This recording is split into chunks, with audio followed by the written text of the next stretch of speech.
getting our meeting kicked off, and hopefully they've joined, and if not, we'll just move down the ladder. All right, it is 6:02 p.m. on Monday, August 31st. I'd like to call to order this special meeting of the Palo Alto City Council. If the clerk would please take the roll. Councilmember Cormack. Here. Vice Mayor Du Bois. Here. Councilmember Filseth. Here. Mayor Fine. Here. Councilmember Niss. Here. Councilmember Koo. Councilmember Tanaka. Here. 6 present. Thank you. Councilmember Koo let us know she might be a little late as she's in a meeting with our supervisor. Okay, we have one item today, interviews of candidates for the Human Relations Commission and the Public Art Commission. Are there any members of the public who wish to speak on this item? I'm assuming not, but let's just check. There are no members of the public. There is one raised hand, but I see that it's an applicant. Okay. So Ms. Lunt, I don't know exactly how we're planning to do this. If we're going to bring them in as a panelist and show their video, is that the plan? That's exactly what's going to happen. I'm going to promote each of the candidates as a panelist, then that will allow them to turn their audio and video on. And then once they're done speaking, I'll stop that and then just proceed through the list. Sure. And then you mentioned earlier you would do a private timer. Very well, I'll use my phone here. So let's start with the first candidate for the Human Relations Commission, Sunita De Torel, and apologies if I mispronounced your name. So the first candidate actually, Mr. Mayor, is Nilofer Chalampet at the 6 p.m. Candidate. Okay, I've got a list from you guys showing Sunita first. I have the same. I think Jessica sent this maybe an hour ago, but. Okay, does it say 6 p.m. next to that person's name? Sunita, 6 p.m., Nilofer, 6:20. Okay, I must have an outdated list. So Sunita is here and I will promote her to panelist right now. Okay, thank you. Mm-hmm. Okay, Sunita, you are muted as of right now. So go ahead and unmute yourself.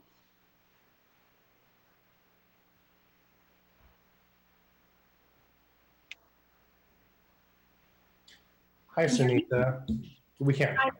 Welcome. I'm Adrian. These are my fellow council members. Thank you so much for applying to the Human Relations Commission. We really appreciate each and every applicant. So we want to give you a couple minutes to just share a bit about yourself, about your application and interest for this commission. And then I'll go to my colleagues who may have questions for you. And then we'll give you a moment or two to wrap up. And we've got 10 minutes. So if you want to kick us off, it's all yours. Great. Thank you.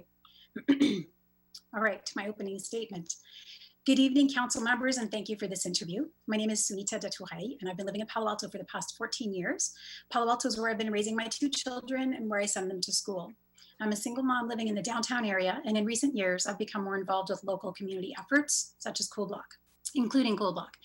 I started and ran a business in Palo Alto, downtown Palo Alto, for 8 years. In addition to being transactional, what we did best was to build local communities. The business, in case it's interesting, is the Chocolate Garage. Before becoming a social entrepreneur, I was a molecular biologist and worked with a Nobel laureate at UC San Francisco, as well as kidney cancer in kids at the Montreal General Hospital prior to that. All the jobs I've taken on have meant steep learning curves, and this is where I thrive. I bring an analytical mind to all that I do, but I think the single most important skill I've brought to all that I do is empathy and openness to others' experiences. I'm biracial. I'm born to a Swiss man and a South Indian woman, an unlikely combination, and raised in Canada. I can't help but see the world from a wide lens and listen with compassion to differing viewpoints. These are the key skills that I would bring to the HRC if selected to fill the one vacant position. And I'm ready for your questions. Thank you so much. Great opening. I see Councilmember Niss first, and to my colleagues, if you have questions, please just hit your hand. Welcome. It's so nice to have you apply. I went to the chocolate factory many times. I was doubly fascinated because given your background, and in my only trip to South America, I remember buying chocolate. So give us an idea of how that background that is so diverse, you know, your background as a person, your background as a traveler, and you said you also led trips. describe a little how that really informs you to serve on this commission. Sure. I think that in all the capacities that I've worked on, so either as an entrepreneur in downtown Palo Alto, connecting with customers and building community and sort of bringing more empathy to purchasing decisions, which is really what the Chocolate Garage was about. I think listening to people and understanding different ways and different viewpoints and different sort of values that people hold was really critical, certainly for the Chocolate Garage. And my understanding of the HRC is really to be able to be a voice and represent those folks in Palo Alto who are being left out and not accessing all the different opportunities that are available for all. And so I think that partly due to the Chocolate Garage and my, deep sort of network, I suppose we call it that in the Valley, I have a sense of the variation and the diversity that there is in Palo Alto. And so I think that brings a lot of strength to potentially to the HRC.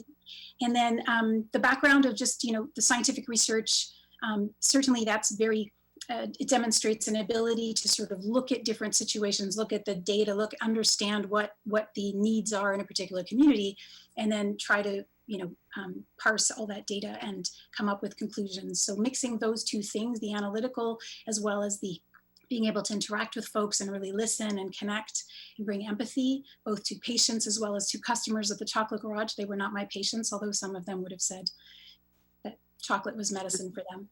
So I think that varied background, and then all the travel that I do, I lead trips and bring people to other parts of the world, speaking different languages, helping them understand cultures. I think that really lends as well to my ability to understand that people come with very different motivations and very different values, and being able to listen to that and represent that. Thank you. Thank you very much. Councilmember Cormack. Thank you, Mayor Fine. Good evening, Ms. Detouré. We're very happy to have you. Take a minute to think about the people you've worked with in your professional and volunteer and personal life. What 2 words would they use to describe you and how you do your work?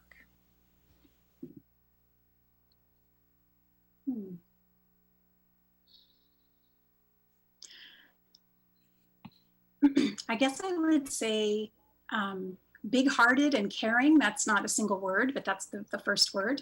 I actually got in trouble for that when I worked at UCSF because I spent too much time with patients, but I felt that was important. And then dedicated, I think dedicated as well. Throwing myself into work and really bringing my energy and my resources to do the task at hand.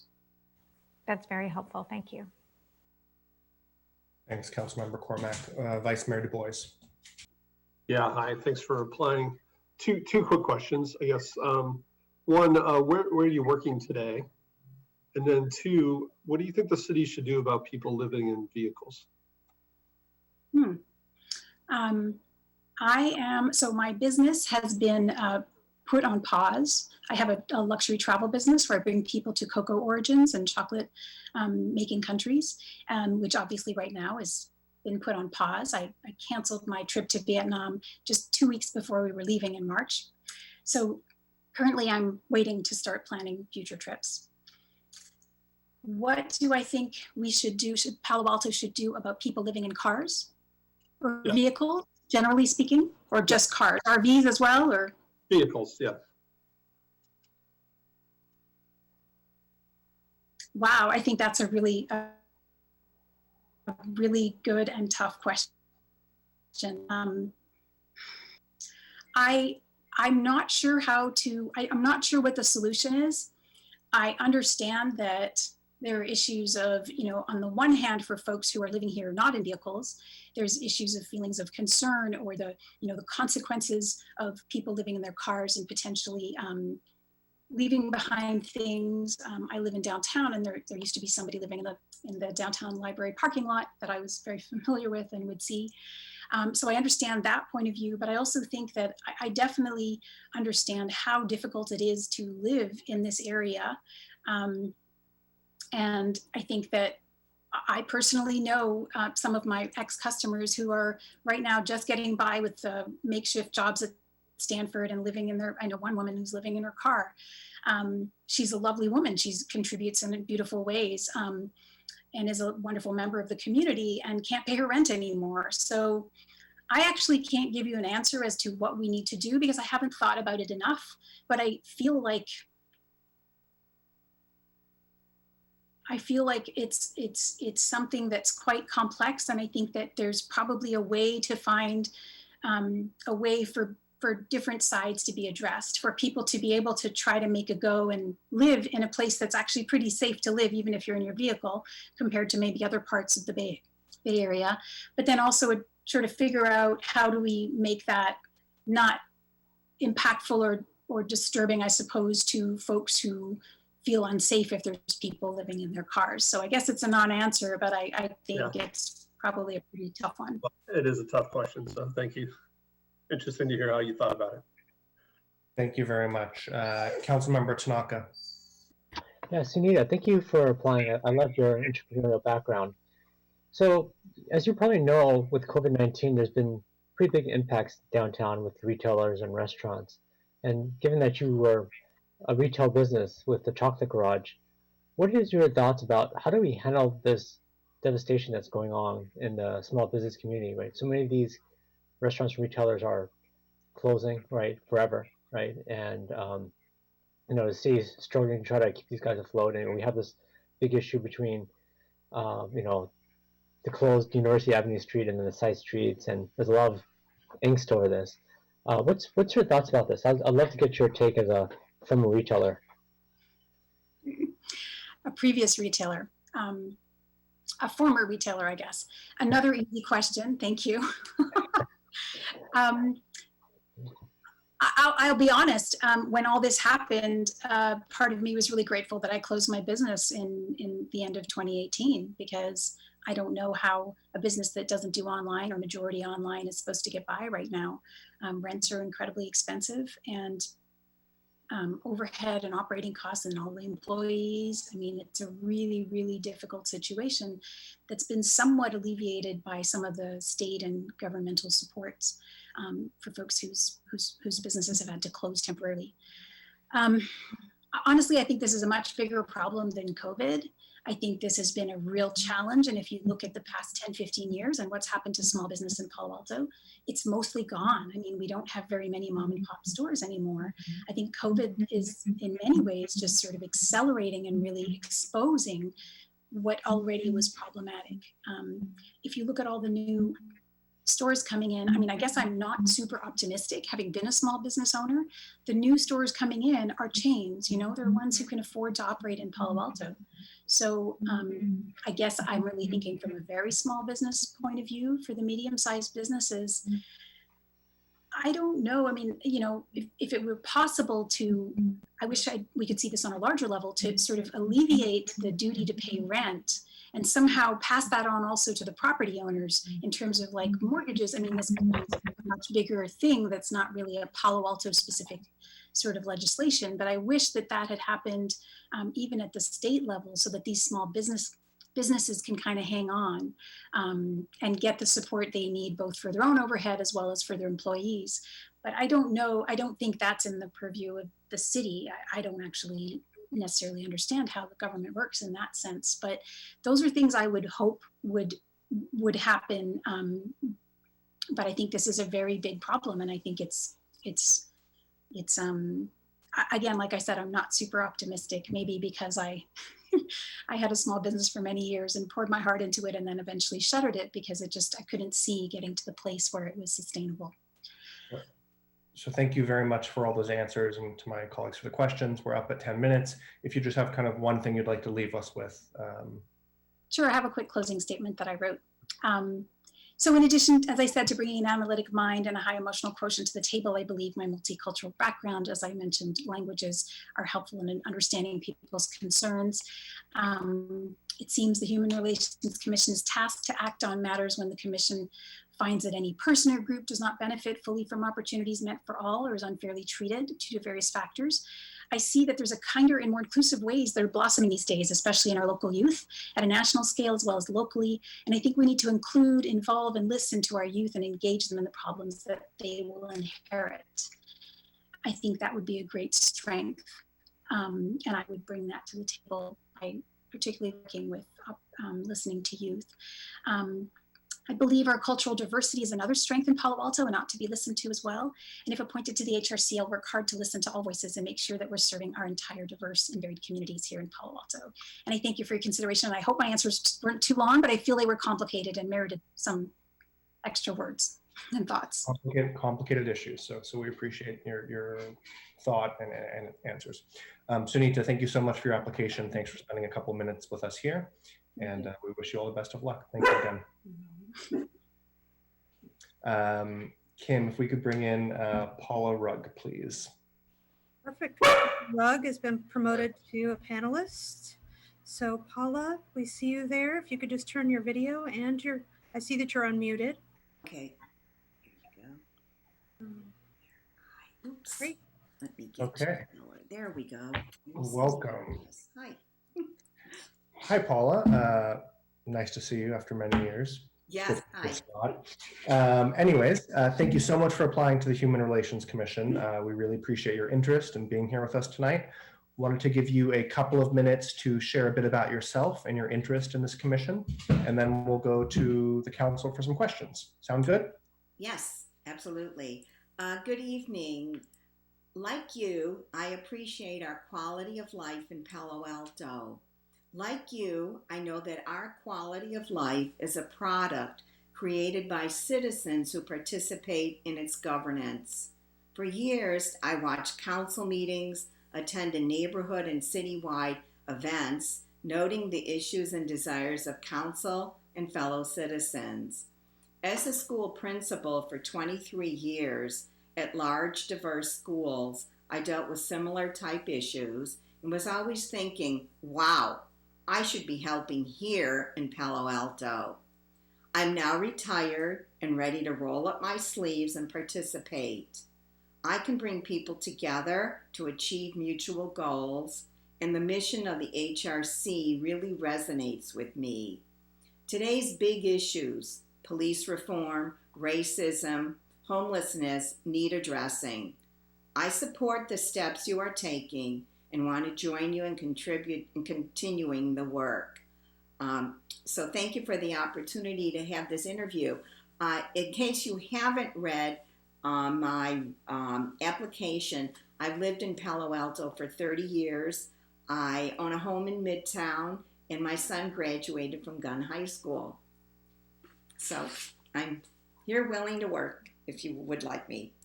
Excellent. Go ahead with your questions, please. Great. Mr. Vice Mayor Du Bois. Yeah, I'll try to ask everybody kind of the same questions. So one, I guess, are you working now? I think maybe you're retired. Yes. Yep. Yes. And then you actually wrote about it in your application, but what do you think the city should do about people who are living in vehicles? Well, I like your safe parking program concept. I think it has a lot of merit. One of the reasons I like the concept of it is that it puts, it helps the congregations who would be supporting the people who are in their parking lots engage in the conversations. So it's not just between the organization that supports the homeless people and the homeless people, but it brings all the community citizens to address the issue. After, I think it was back in February, I can't quite recall when this was first brought up, that I became really aware of it. I walked around my neighborhood. I am surrounded by churches. Within a 5-minute walk in all directions, I have parking lots that would be available to homeless people. And I think it's an opportunity for people who have RVs to park there. And I highly support that. Thank you. Thank you. Councilmember Cormack. Thank you, Mayor Fine, and good evening, Ms. Rugg. It's nice to see you. Hi. Please take a moment to think about the people you've worked with in your professional, volunteer, and personal life. And what 2 words would they use to describe you and your working style? I think they would say pensive, that I think through things, that I just don't jump into action, that I'm pretty methodical in my work process. I think that process is important. I think another word that would come into mind would be creative.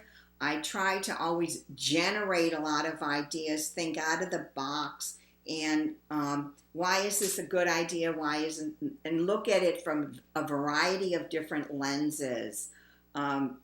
Even in my current retirement, I would say that I'm pensive and creative. And so a project management style. I would say people might also say I have a coaching style when working with a group, trying to work with, motivation, and helping people engage and feel good about what they're doing. But that was more of because I was the manager of a very large group of people. So, yeah. That's very helpful. Thank you so much. Yeah. Okay. Thank you, Councilmember. I'll jump in with one quickly. Part of the Human Relations Commission's task and their job each year is to go through a city budget and help the city council allocate human resources funding for programs that otherwise wouldn't get funded. And if they're, in your perfect world, what would the city spend more money on in terms of human services and human relations?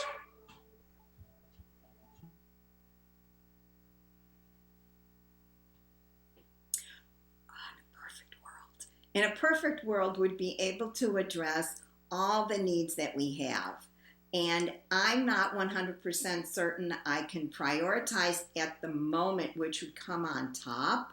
I do know that services for seniors, there's an aging population in this community, and certainly senior services are one that I don't think we've addressed enough. On the other hand, I think interracial relations, with police reform and racism and understanding other cultures is definitely something the city, as far as a human relations commission, I would want to spend its money on, would be an area, and so that we would be able to, people would just get to know other people better. I would say those are obviously children's services, library services, parks. Those are not necessarily human relations issues, but dealing with all levels of people in our community so that it is a diverse and successful community. I'm not certain so much about teens, and but those would be other issues that I would think about and look into. It would require an investigation. Understood. Thank you so much. Really appreciate that. Councilmember Niss. So I am very taken by your background in teaching, especially at the school that was in the East Bay. And these 8 great traits. How would you bring something like that background to the Human Relations Commission? Because I can tell you worked with a very diverse group, and it sounds as though getting the California Blue Ribbon Distinguished School was quite an accomplishment. Mm-hmm. Yes, it was. It was in 2010 that we were acknowledged by the state of California, and you put in an application to the state based on your all sorts of things related to the school, and one of the things was based on the 8 great traits that we presented to the state of California in writing, and then they did a visit. So the 8 great traits is part of a character education program that focuses on traits and as honesty, integrity, problem solving, respect, citizenship, and bringing it to a city environment. Part of it is just acknowledging the fact that different traits, universal traits that we have, make a difference in how we interact with people. And if you present as a council, and you could choose a year, a month, a week, that you would acknowledge, and throughout the city in many different ways, that respect was something that was important. And you would start talking about respect, writing about respect, reading about respect, promoting respect in any marketing way you'd be able to do, through the library, through the parks, through schools. And through this process, discuss what people think about respect and how it feels to be respected and how it feels not to be respected, for an example.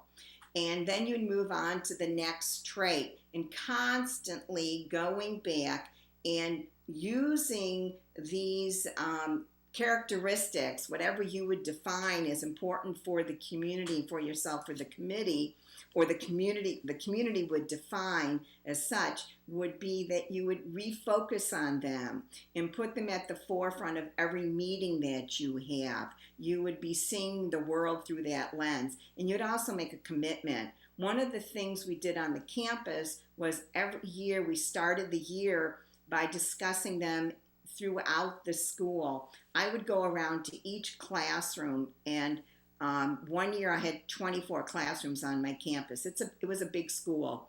And so you talk to the children, and then you sign a commitment. And we would put these commitments on the door, so they were in front of your face and you saw them. And so they became, and when we at a faculty meeting, we would use these commitments. And we'd talk about how respect, the characteristic of respect is how you listen to people, how you don't make judgments, how you use, instead of you statements, you make I statements, how you take responsibility for your actions. And so it sounds kind of fluffy, but in reality, it really works, because what happens is you learn to have this throughout your lifestyle, and it created an environment on the campus, and I'm pretty certain it would create an environment in the city if it constantly, it doesn't happen over years. Remember, I was at one campus for 18 years. It took a while. Yeah. I don't know if that answers your question. Yes, thanks very much. Okay. Thank you. So we're at 10 minutes, but if you just want to kind of give us a quick wrap up, 15, 30 seconds in conclusion. Well, I guess I'd like to just say that I believe that the role of a human relations commissioner can be pivotal in dealing with our city's quality of life. And I have the skill, I have the time and the desire to make Palo Alto a city that shines for all. So thank you, and thank you. Thank you so much. We appreciate your interest. Okay. And Kim, if we could please bring in Nilofer Cholampat, and I apologize if I'm mispronouncing that. So I don't see that person on the attendees list, but I do see Kurt Kinsley, which would be after Nilofer. Okay. Want me to see if he's Let's available? go to Mr. Kinski.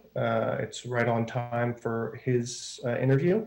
And if maybe you could check in and see if Nilofer Cholampat is available as well.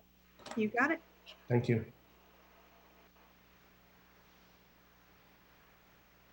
So,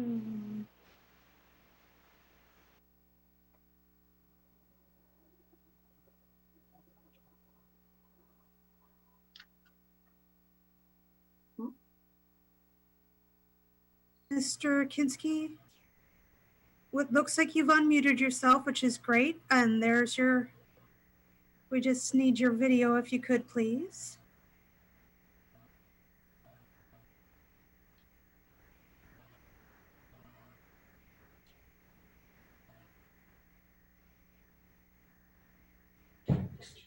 Looks like, can you hear us, Mr. Kinski? I see you're unmuted.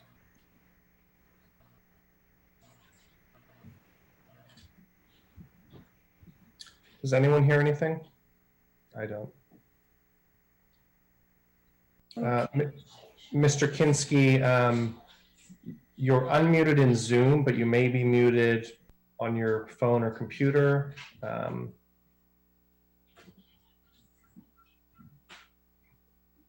Maybe if you have any earphones or anything like that plugged into your computer, maybe you could pull those out.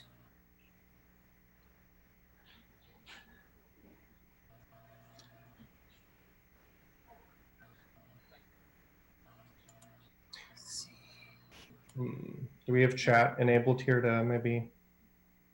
We also have, let me see if we have chat.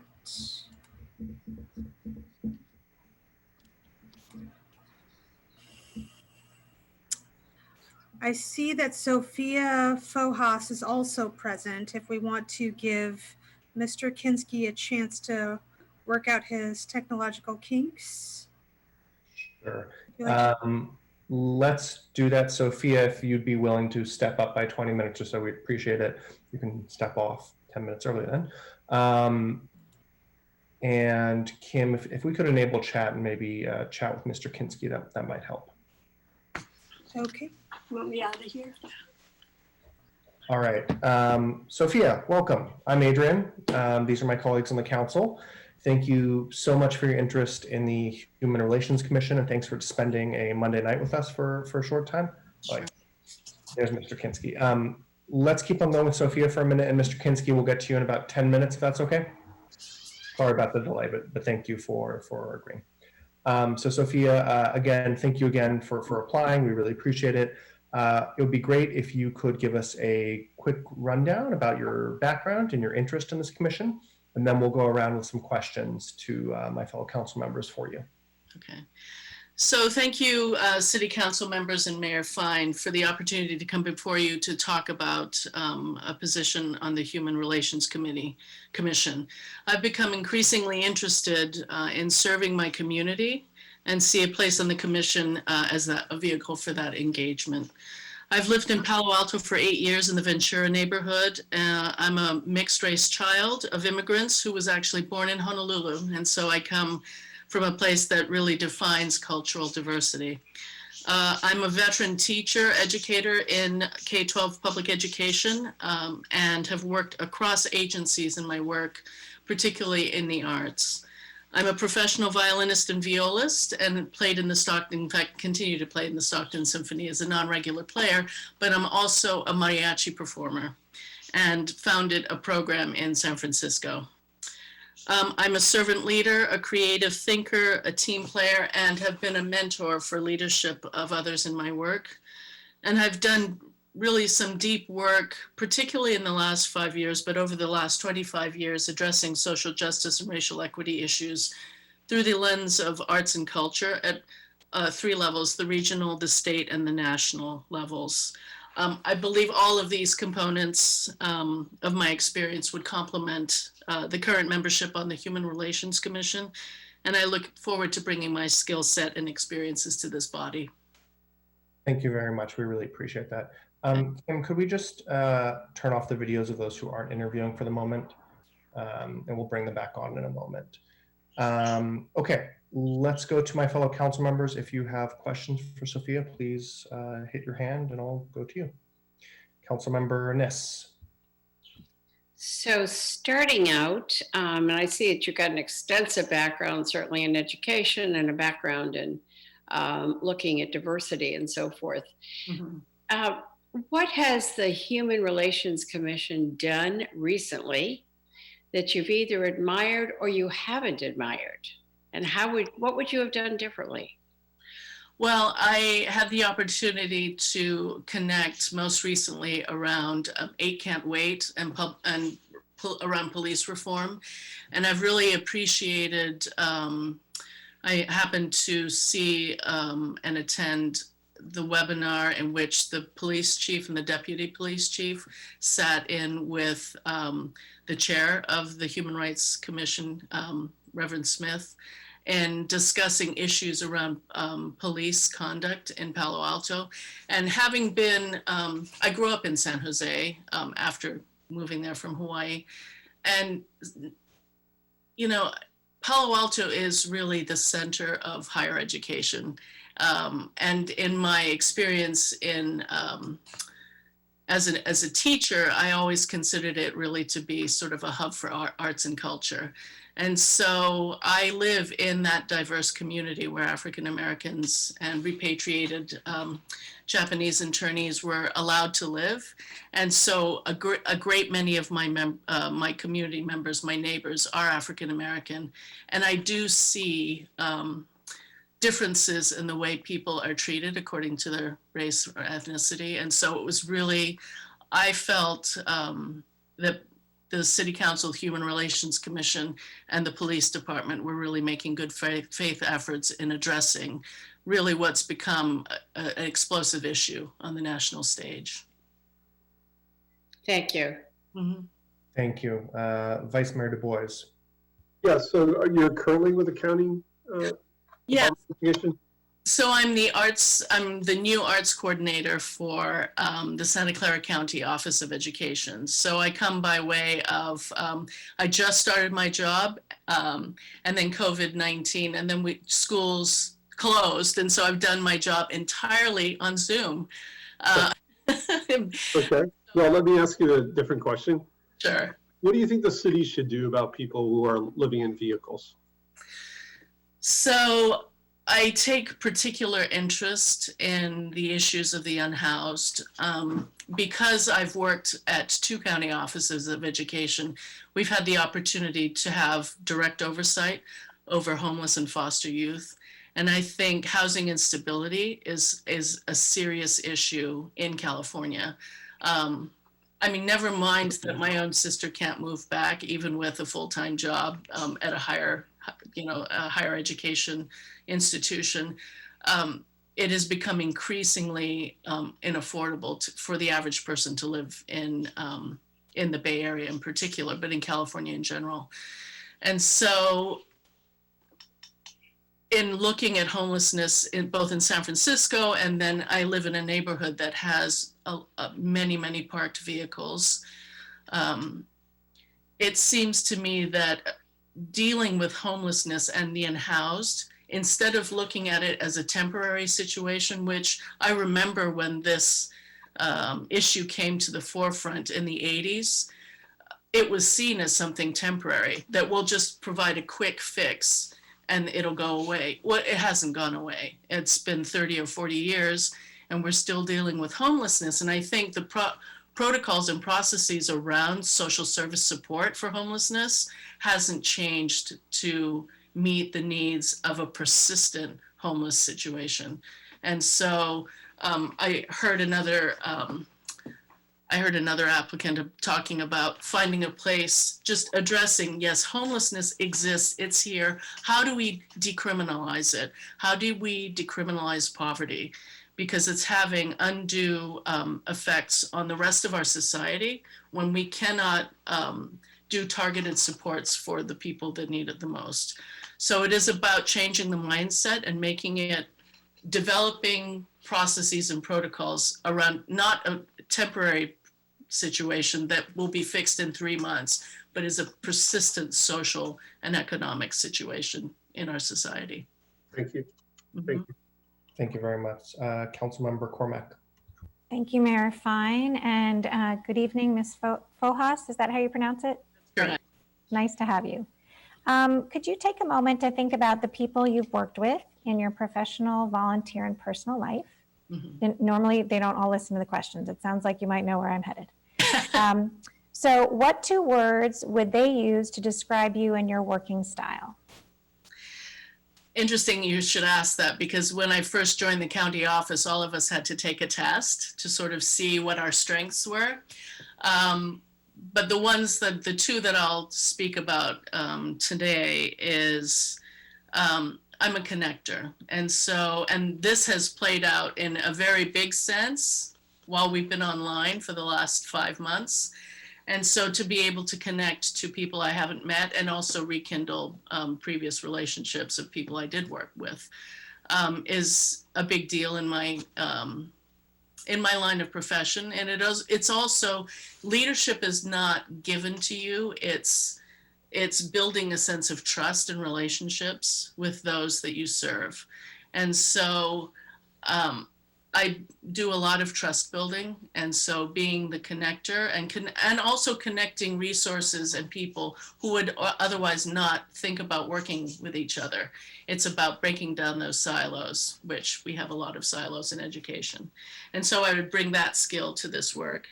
The other thing is I'm a strategic thinker, and so I tend to see the big picture and also see impact into the future, because whereas we need to be grounded in what is happening now, we also have to have the ability to see into the future. What would we like to see? What's the best case scenario? What are our current conditions now, and how do we get there? And so I would bring that skill set as well to my work on the commission. Thank you so much. Sure.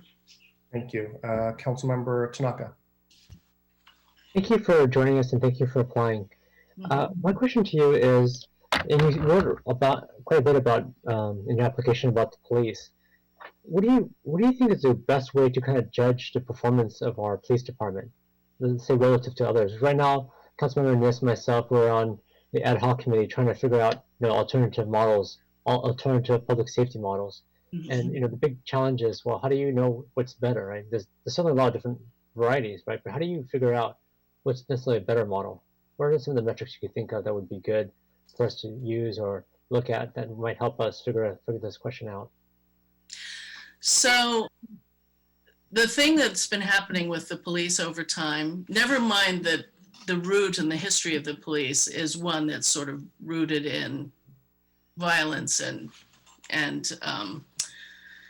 division, but education has had a lot of stresses put on it. Often we say teachers are not just teaching, they also have to feed students, and schools have to take care of physical needs and social emotional needs.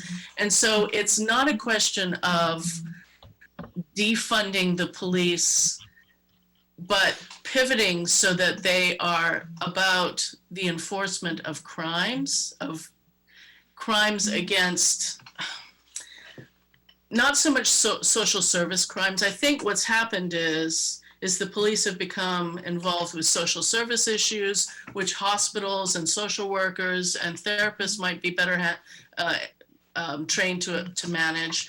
And it's become, and less of some of the things around crime and addressing criminal behavior. And so also criminal behavior has become racialized so that the outcomes have been almost predictable along racial lines. And so addressing in terms of the way the police manage their work is also really important. The culture of the police is very important too. What inside the culture of the police make it counterproductive? We know what we want, but we're still getting the wrong outcomes. And so what are the outcomes we want, and how would those outcomes sort of help build a different way of being?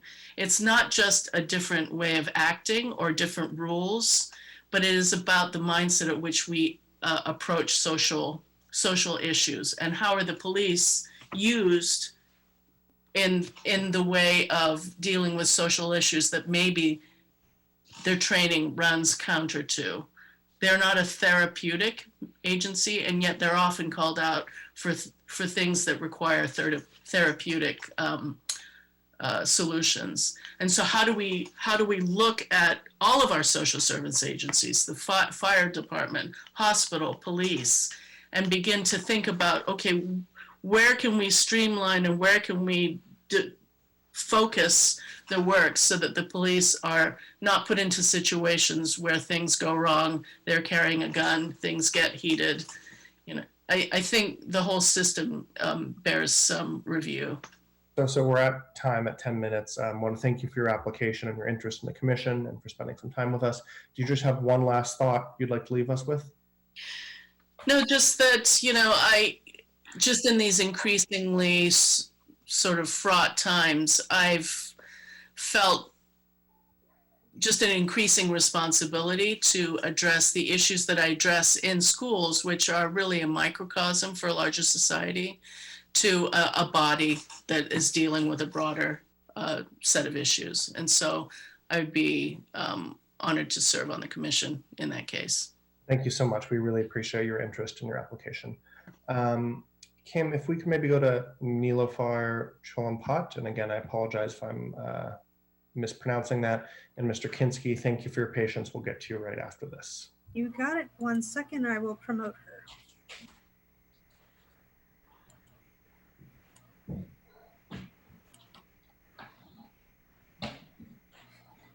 Okay, Nilofer Chalampat. Hi, I'm so sorry. I'm so sorry. All okay. Totally good. So is it Nilofar or? It's Nilofer, yes. Nilofar, thank you. Yes. I'm Adrian. Nice to meet you. Nice These to are my meet you. fellow colleagues.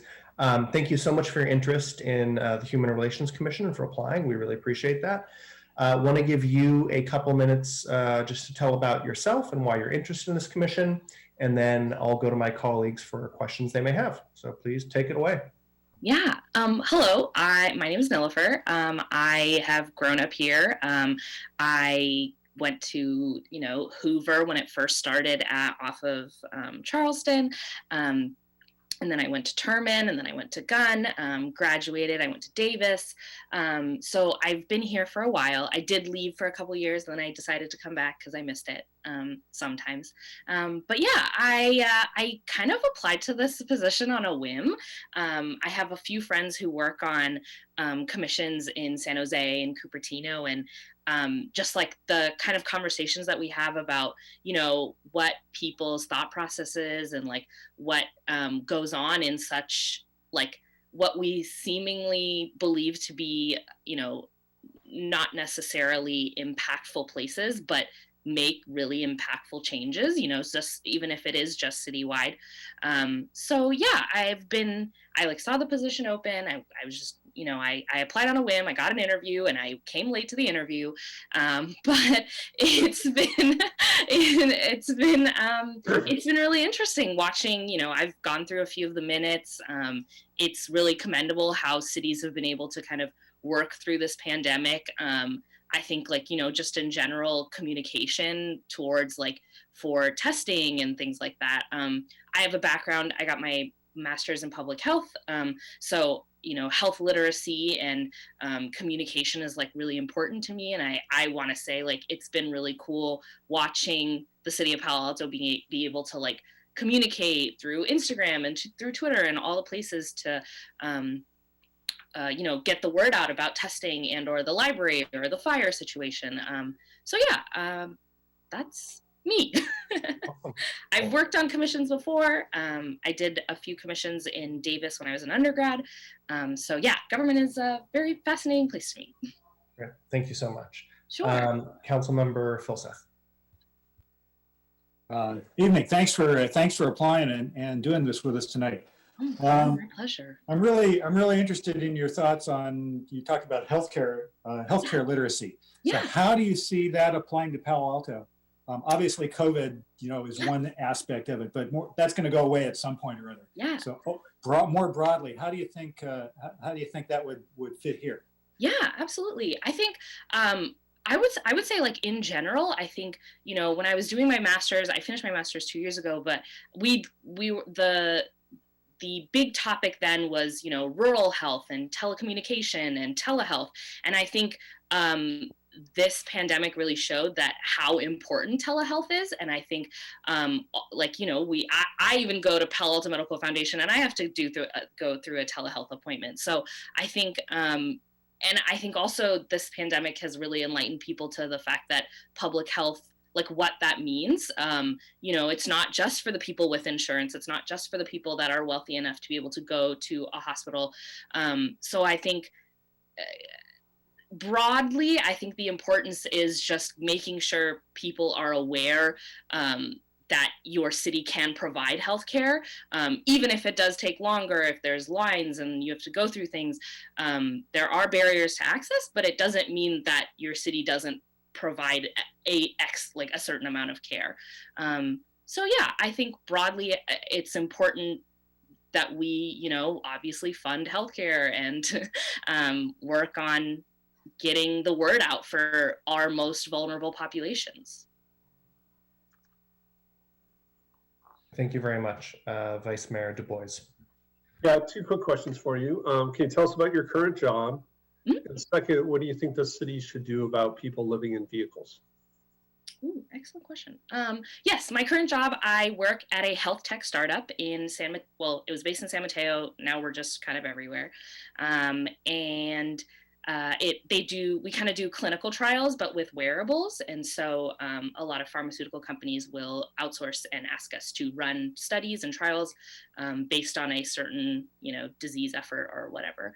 And yeah, that's where I work now. And your second question is about people who live in vehicles. So I obviously do not have a solution. We did spend a lot of time on this in school, and I've read a couple studies where this is I think this is very, this concept is just something that's very foreign, but it's possible. I did see that in Hawaii, there were an abundance of homes that were kind of not being used because they were either used for affordable care or affordable housing, or people only had them for summer homes or something like that. And so doctors in Hawaii were giving out as a prescription for a shelter. And so obviously that requires, there are a lot of factors into that. We would need actual sheltered locations and available locations, but giving a person who does not currently have a home a livable shelter with running water that is for themselves is more impactful, because their mental health is subsided. They're given some sort of stability, and even just that small piece of having something that's theirs is really, really, it showed in the study that it made a really big impact. Again, this isn't a solution in any capacity, but I think I follow those kind of studies, and it's really interesting to see what works and what doesn't. So yeah, it's something I constantly want to learn more about what to do about people who don't have a home currently, but I don't really know what the solution is all the time. Great, thank you. Thank you. Councilmember Cormack. Good evening, Ms. Chalampot. Thanks for joining us. Oh, yes. My question is, take a minute to think about the people you've worked with in your professional, volunteer, educational, and personal life. Mm-hmm. And what 2 words would they use to describe you and your working style? Okay. I can go because we just did this at work.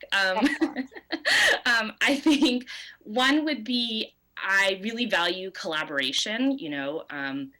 Working in public health sectors, it's important to gain a team and experience from all sorts of different locations. So I guess collaboration would be really a big deal. And then I think in general, I don't know if this is a word, but I think it's really important to be able to listen to people and just step back when you don't need to necessarily speak on anything. If I don't have the expertise, it's not my job to be able to talk over people. So I think in general, just listening. Wonderful. Thank you. Great. Thank you. So we have just a minute, 2 minutes left. So I've got one really quick question, and then want to ask you to wrap up with your final thoughts. Sure.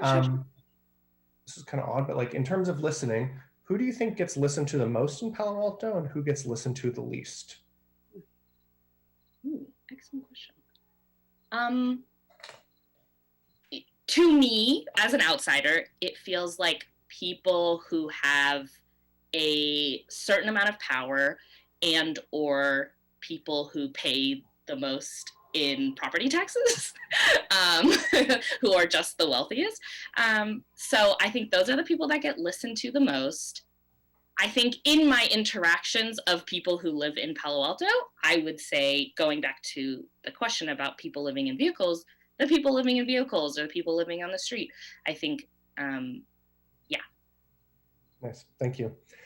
We've got about a minute left. If you have any last thoughts for us, ideas, and just anything else. Yeah, well, I guess my question would just kind of be like, what are you looking for in a commissioner? Well, question back. Awesome. I appreciate that. I'll take that. My colleagues can certainly chime in. So I think, on the one hand, you've hit a couple things that are important, which is listening to the community. I've always thought of the Human Relations Commission as a little bit of our consciousness or conscience of the council and the community out there, or the canary in the coal mine, trying to figure out what issues are bubbling up and need to be addressed.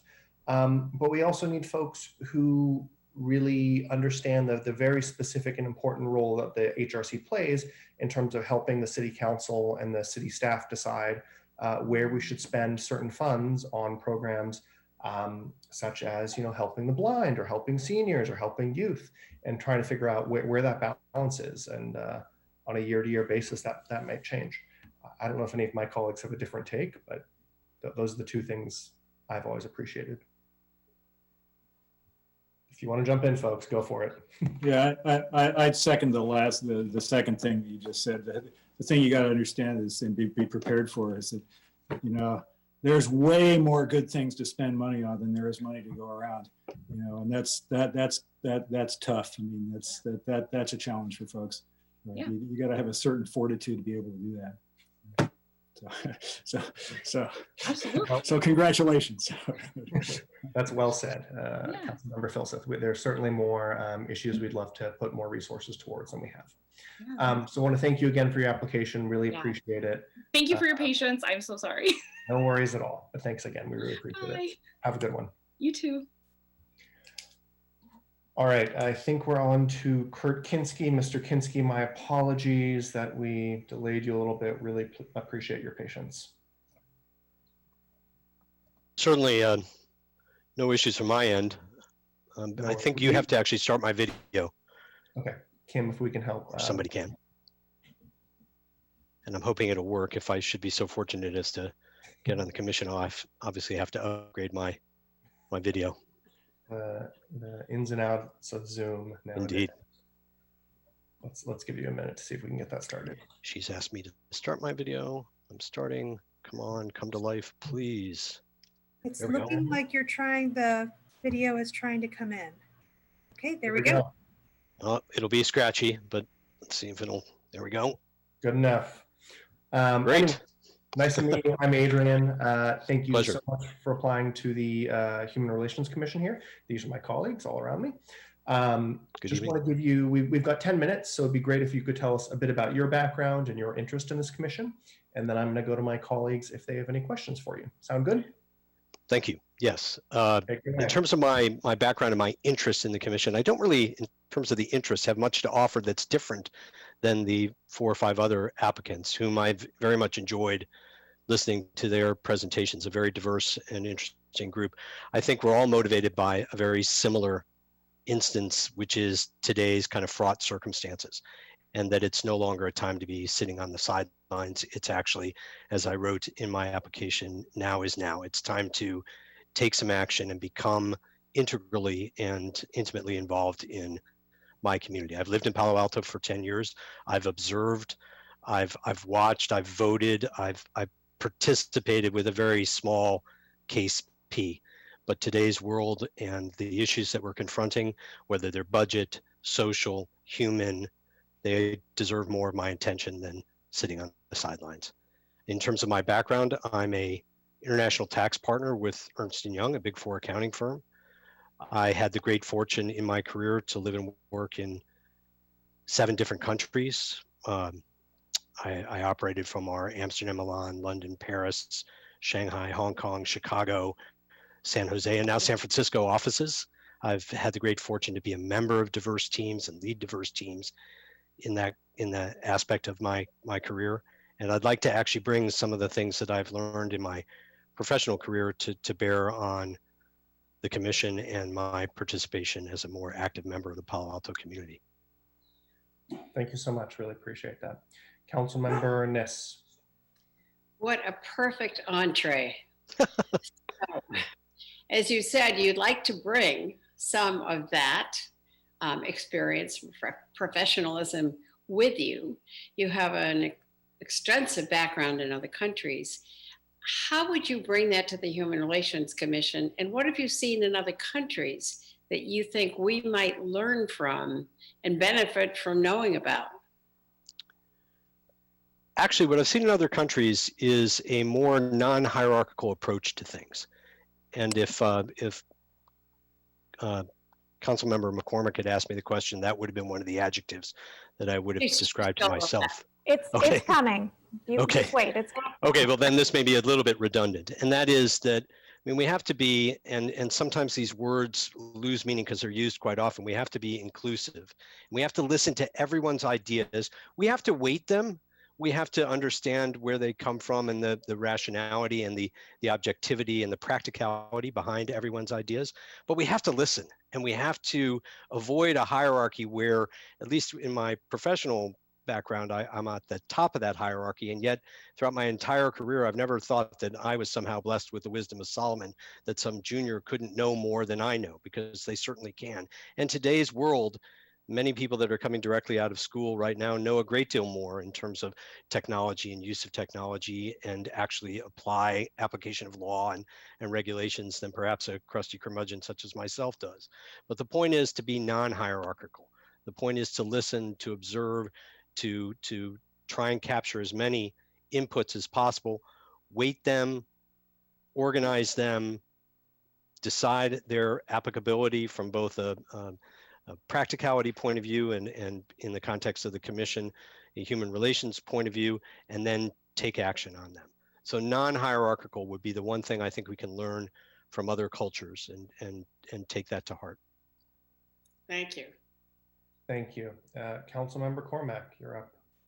Sounds like you've already heard my question, but what would people who you've worked with in your professional, volunteer, educational, personal life say about you and your working style? 2 words.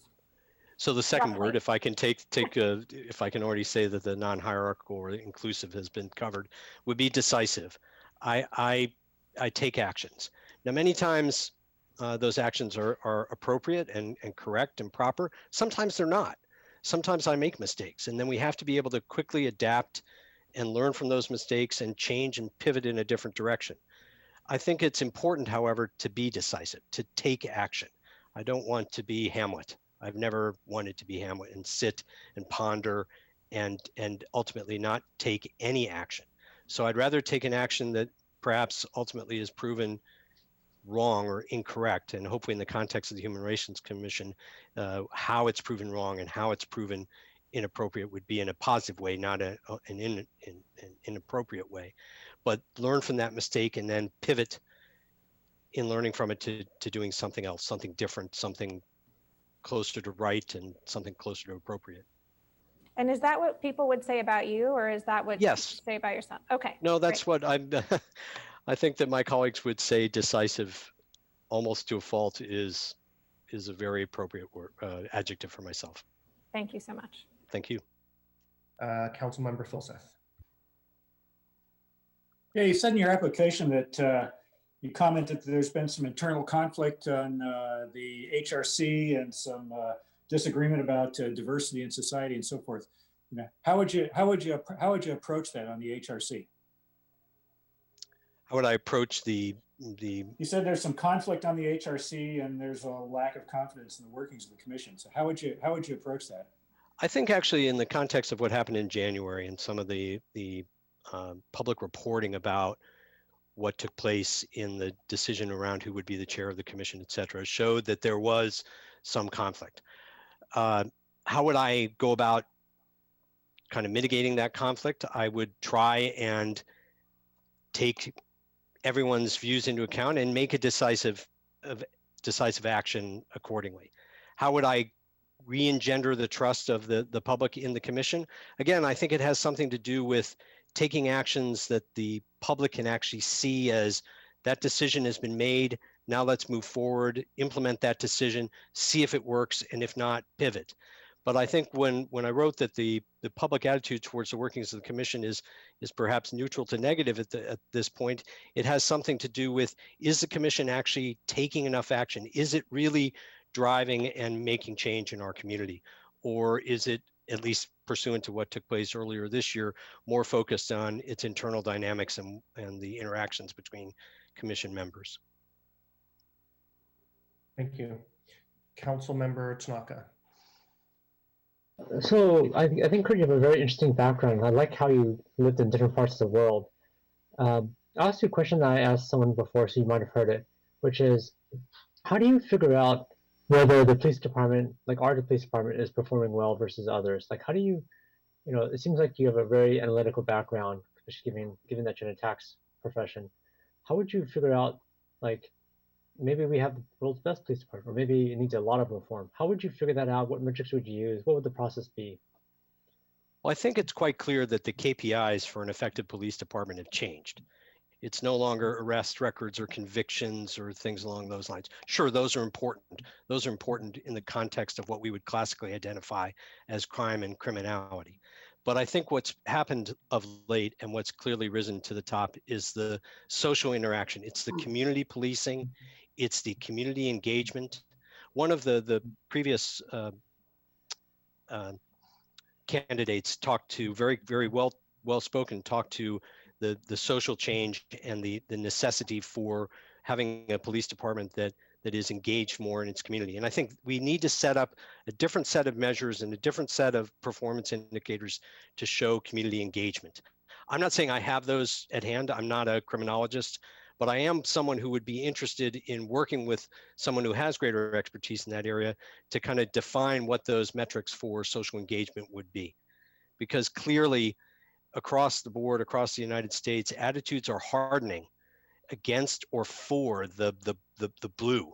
And it's not us versus them. It's not them versus us. It can't be that way. So we should try and find a way to benchmark community engagement and bring back a sense of what the police mean to us and what we mean to the police in our community. I wish I had the right KPIs. I do. And I think many people across the country are struggling with those. I think we all are, so some empathy there. So we just have a little bit under a minute left. If you have kind of a last thought or pitch you want to leave us with. Regardless of who you select tonight, I think the person just needs to be the right voice for Palo Alto. And I think we are a community that both from the inside out and from the outside in is a focal point of many different peoples. People within the community, they're searching for a better, a new, a different Palo Alto. And people outside our community look to us as though we're a beacon, and we need to find that beacon again. We need to find that light that other people can look to Palo Alto and see something that they admire and that they aspire towards. I'm not saying that that's diminished at all. I'm just saying that in today's world, we need to continue to keep that light kind of bright. And I would like to serve on the commission to help make that happen or help continue it happening. Thank you. We really appreciate your interest and spending some time with us tonight here. So thank you, Kurt. Thank you, and good luck with your deliberations. Thanks so much. Kim, I believe we have one last applicant on the HRC, Listina Trainer. Yes, she is here. I'm going to promote her to panelist right now. So let's give her a second to get her audio and unmute. Yeah. Listina, can you hear us? I can hear you, but I don't know why I'm not showing up here. Let's see. Can you, oh, video, here we go. Okay, great. Oh, that light not helping matters. I might turn off that light because it's kind of, hold on. Oh, now it's totally dark. Oh no, that's good.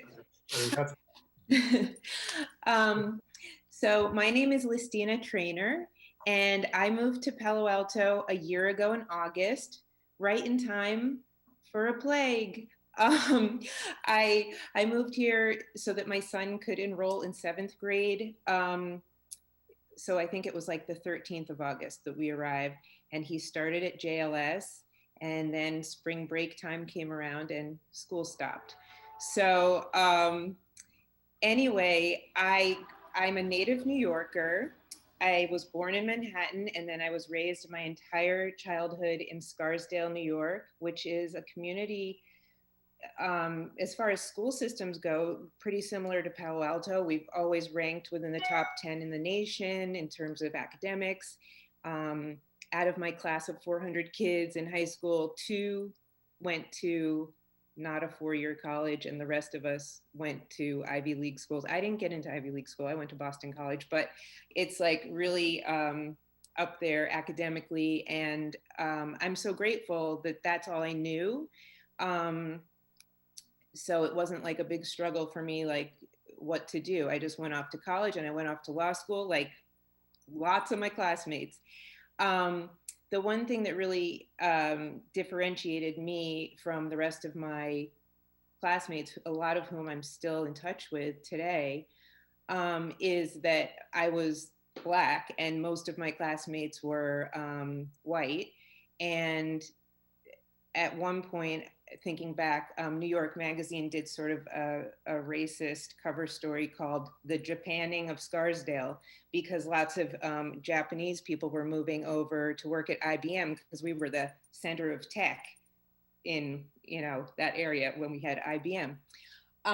So anyway, I grew up visiting Palo Alto every summer of my life because my grandparents lived here. My grandparents lived on Addison Avenue for years, and then eventually moved to East Meadow, right across from Mitchell Park, where my grandmother died in that house, and my grandfather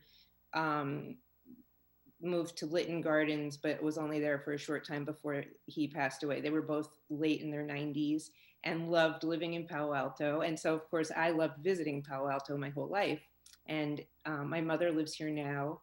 And so anyway, I have two kids that are out of the house already in college, but I do have my 8th grader now who's Zooming school every day, and it's going great. I will say that I've always been super, super, super active in my community, in my school, in all my schools. I lived in Connecticut for the last 20 years before I moved out here. And I sat on various boards, but I also just like volunteered in the trenches in a lot of organizations. I think I put them in my application, so I don't have to list them here. But there's one really strong reason that I'm always so active, and it's because of who my parents are and how I was raised to be. So it's like I never cannot be involved in my community. My mom was born in Berkeley, went to UC Berkeley, ended up getting a graduate degree, and was headed for the Peace Corps. But her professor said, well, there's a lot of Black colleges in the South that are losing their accreditation because they don't have professors with advanced degrees. Would you consider going to the Peace Corps in Birmingham, Alabama instead? Not really the Peace Corps, but just go teach there. And she was like, okay. And my mom's white. And she had really, she never grew up with a television, so she didn't really know too much about what was all going on in the civil rights movement, even though, she saw it in a newspaper, but you can kind of detach, as we see today. A lot of people detach from what's really going on. And she went down there. My dad was an older student because he had been taking time off. He wasn't my dad yet. He was just a college student at a Black college in Birmingham, Alabama, Miles College. But he was very active, marching, demonstrating with Martin Luther King, and he was really involved with voter registration.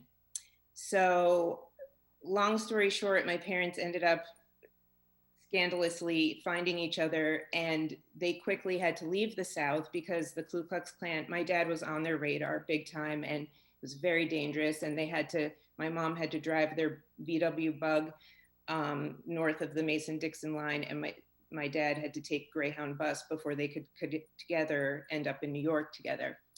But as soon as, basically I was born a couple years later, and I was just born into a house where I just watched my parents, no matter what they were doing career-wise. Sometimes their career overlapped with sort of social justice issues, but they always just made time to be involved. And they taught me it's my obligation to always be doing that, and always be trying to make, engage with other people that aren't necessarily the same background as me. I hate to cut you off, but you kind of stole my thunder at the beginning where I asked. Oh, I'm so sorry. It's all good. It's all good. I wanted to save some time for my council colleagues to make sure they yes. Okay.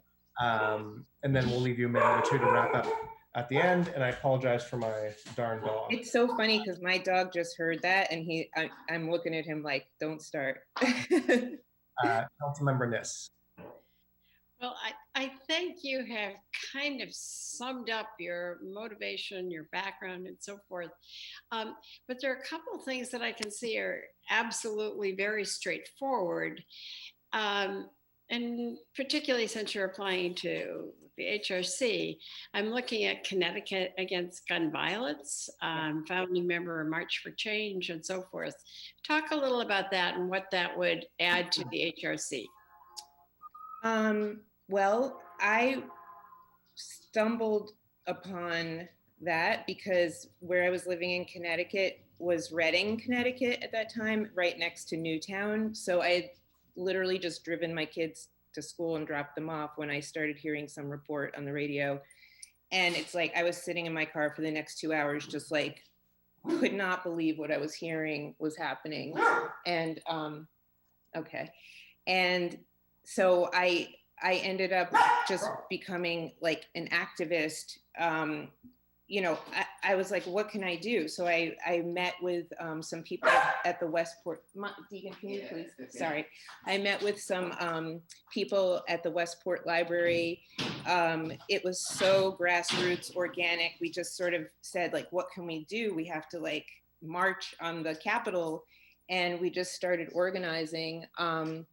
And then working with an existing organization, Connecticut Against Gun Violence, that had obviously been focusing on this issue of gun violence for years, but you know, until it like crosses your radar in that kind of way. So anyway, myself and 2 other women really just strategized and got a bunch of maybe 5,000 people to march in Hartford, and we had speakers, victims of gun violence, and but it went on from there. Like we ended up, the 2 other women and myself all ended up on the board of Connecticut Against Gun Violence, and then we just, you know, went on from there, having panels and raising money and having all kinds of awareness, sort of, and obviously trying to promote legislation. We testified multiple times and in front of our state government and tried to get legislation passed, sensible gun laws. And Joe Biden came and spoke in Danbury at the college there. Anyway, that was my journey. And from there, I got involved with the League of Women Voters in my town in Reading, because they really needed some spice and they needed a focus for their study groups and panels. And so I joined them as well to help educate about gun violence. Yeah, thanks for your answer. Yeah. Thank you. Councilmember Cormack. Ms. Trainer, I share your pain with the Eichler lighting on Zoom. Yeah, it's not awesome. So it's not. I understand. I'm learning about Eichler, and I love Eichler because he didn't redline. You know, he wasn't for that. That's right. Yeah, that's right. So please take just a moment to think about the people you've worked with in your professional, volunteer, educational, and personal life. What 2 words would they use to describe you and your working style? I would say candid, for sure.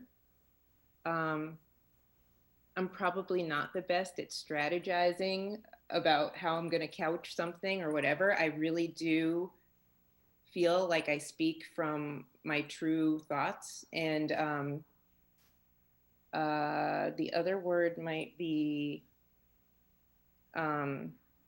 level-headed, because I really do value, you know, I love to give my thoughts on something, but I also really like to hear other people's thoughts. And I can be convinced and influenced. Like, I do want to hear other perspectives. So I kind of, my middle name is Constance, and I do feel inside me, I've sort of a Constance where I'm like weighing things and trying to come up with like a solution that that makes sense. Thank you so much. Thanks so much. We have about a minute and a half left. Mr. Vice Mayor. Yeah, hi. You may have heard me ask other people this question, but can you tell us about your job today? And secondly, what do you think the city should do about people living in vehicles? Okay, so I know spoke too long in the beginning.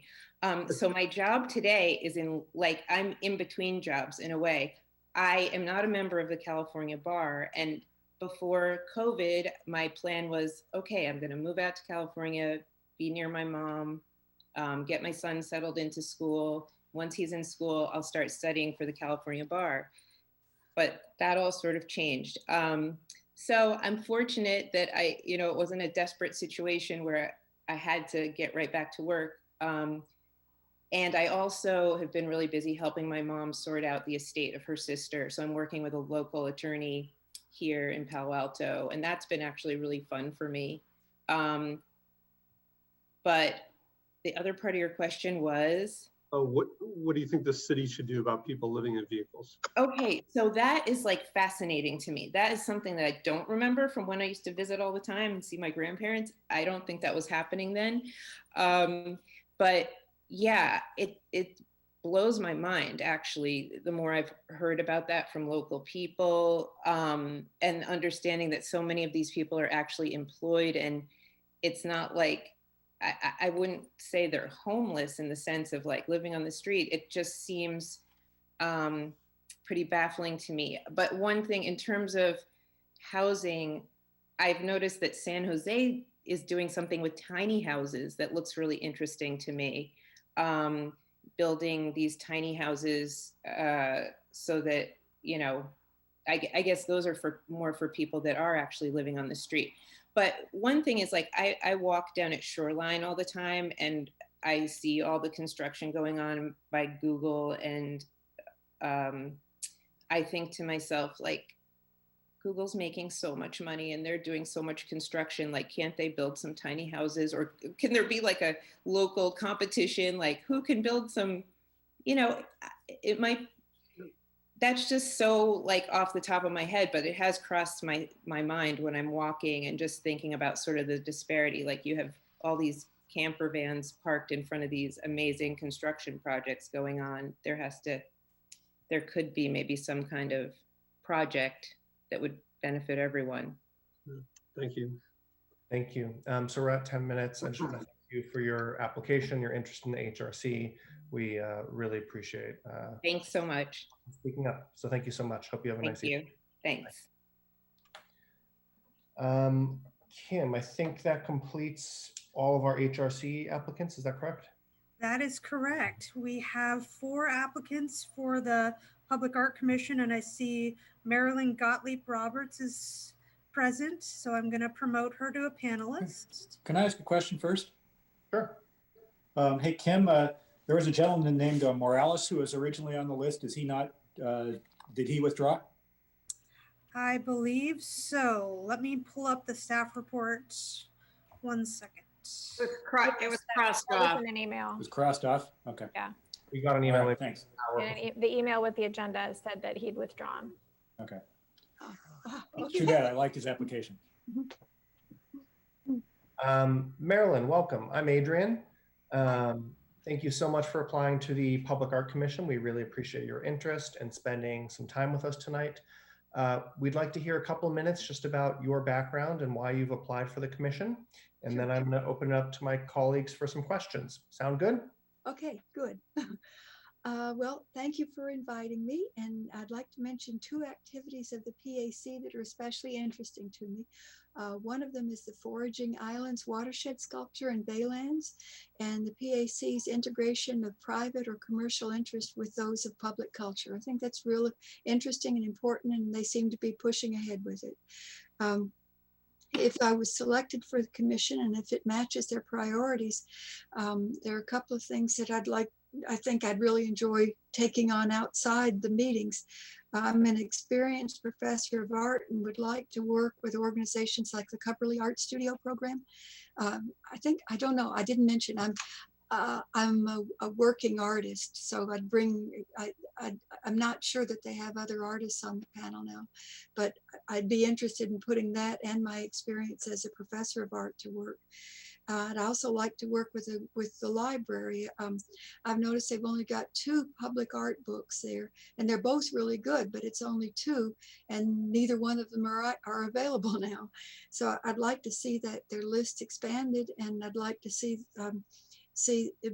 those books promoted, maybe even with some workshops and things. But that's a wish. Culturally diverse crossroads communities are where creative flowering happens. And before my recent move to Palo Alto, I was broadly involved in Miami's blending of Latin, African, and East Coast transplants. Cultural diversity is also central in my own work. The subject of my 40-year effort that I'm just finishing up now is an oral almanac, a mix of Welsh, Cherokee, and African star lores that was used for generations by my family on our Georgia farm. So that's it. I tried to keep it under a minute. Thank you. We really appreciate that, and thanks for that introduction. Councilmember Niss. Thank you, Mayor Fine. Our applicant, great background in art. You've been in art for a long time. Would you be willing to share with us what your favorite piece of art is in Palo Alto, and perhaps point out one that you're not quite as fond of? Well, I started off with that. I really like that the foraging islands. I think that's a wonderful project. I mean, do you want me to go into the reasons that I like it, or is it just telling you what I like? Yes. Oh, okay. Well, for one thing, I like the idea that it was built as a collaboration, so that it involved the community in the process.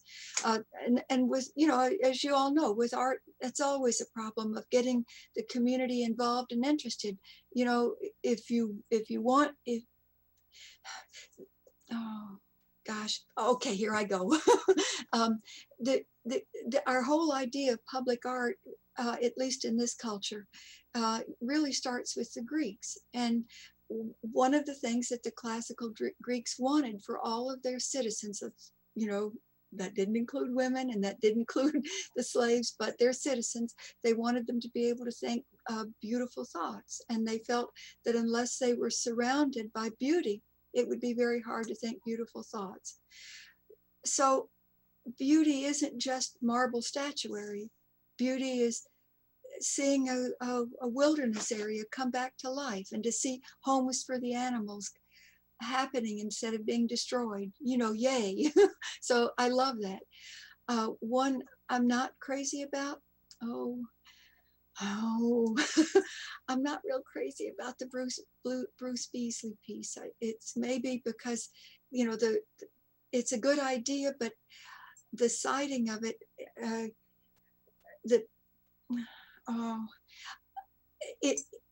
it was a piece. It's a piece that the way it's installed would be absolutely critical to a good reading of it. And I'm just not really crazy about the way it was installed. So does that answer your question? Thank you for sharing all that. Okay. Thanks, Councilmember Niss. I'm going to quiz all my colleagues someday about their favorite and least favorite public art. Uh-oh. Councilmember Cormack. Good evening, Ms. Gottlieb-Roberts. Professor, thank you so much for joining us. Thank you for your thoughts on that. I will say I remember being at the Public Art Commission when the Beasley sculpture was proposed, and you and I can have a conversation about that another time if you'd like. And I'd love that. Someone said, we're not thinking of it as a library piece of art. And I was like, oh dear. So anyway, but it has many, he's a wonderful artist and he has many proponents, but I thank you for commenting about the sighting, S-I-T-I-N-G sighting, yeah. Right. 2 quick questions. One is, what kind of art do you do? What are the mediums that you work in? Well, I'm a classically trained painter. I started off going to a French academy when I was 14 years old. And, so I'm classically trained. But the kind of work that I've been doing since about 1980 is really, the 40-year piece that I've been working on was my family's almanac. It's an oral almanac. It's how they ran the farm, basically. And I just got really interested in the history of oral almanacs. That's why I spent, the 90s.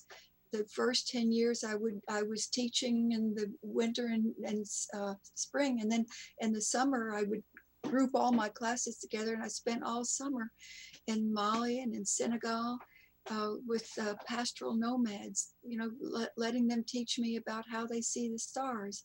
And then I got a Fulbright and was in Nigeria for 2 full years, so I was able to see the full year of the season. So that, in a nutshell, that's what all the moving parts. And I've published 1 book on it, and I'm working on my 2nd book now. They're like artist books, not, they're about this work. So does that answer your question? Absolutely, thank you. Okay. And then the other question would be, do you have any thoughts about temporary art and that process, that should there be more temporary art throughout the city? Absolutely, absolutely. It's wabi-sabi. I love the idea that there are some things that are transient, like a sandcastle. And the transience in my mind would be an important part of the temporariness of it. It comes and then it goes, and you can't always make things out of marble. Thank you so much. Thank you so much. If my colleagues have more questions, please just hit your hand and I'll go to you. Councilmember Tanaka. Thank you so much for joining us and for applying. Speaking about temporary art, what did you think of the Black Lives Matter mural that in front of City Hall? What do you think was good, and what do you think wasn't good? What I thought was good was that they did it. What I thought would have been, as it turned out, the controversy about one of the letters, I believe it was the E, the controversy was from this character. I mean, that it wasn't coming from the police. So I would have,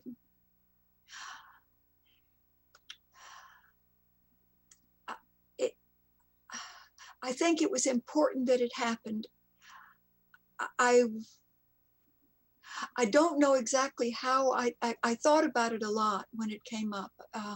What would I have done differently? And I can't give you a good answer for it. I would have done something differently.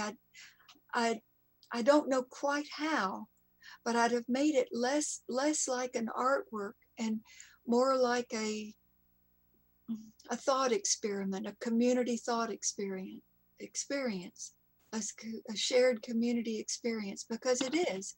It's all of our problem. Yeah, and this was just almost like a lecture, and that, a nice lecture, and it was. I'm glad they did it. I'm glad they did it, but I'd have done it another way. Does that answer your question? Yeah, it's a tough one, right? I mean, it is a tough one. It's a temporary art, and then I'm not sure you heard what happened. Like, artists didn't want it. It was a temporary art, but then people didn't want it run over, right? So yeah. How would you have dealt with that? Like the fact that some artists, it was supposed to be temporary, but then now the street couldn't be driven on, right? Well, I'd have had, for one thing, I'd have had at least some experienced artists being part of the process, because I'd never have said, go ahead and do that. I mean, artists, they do all that work, and then to have it taken away or have cars driving over it, that's not going to work. I mean, anybody who's done public art pieces would have raised a red flag. Thank you so much. So we're at about 10 minutes. I'm sorry, it went so fast. I'm the timekeeper, so it's all on me. Oh. But if you have just kind of a last thought or closing you'd like to leave us with. If I was selected to be on the commission, I'd be honored to serve. Thank you. I've enjoyed being here, and thank you guys for your questions. It was nice. Thank you as Bye. well. Bye, you guys. Thank you. Kim, I believe our next is Harriet Stern. And she is present. Let's I'm go. going to promote her to panelist.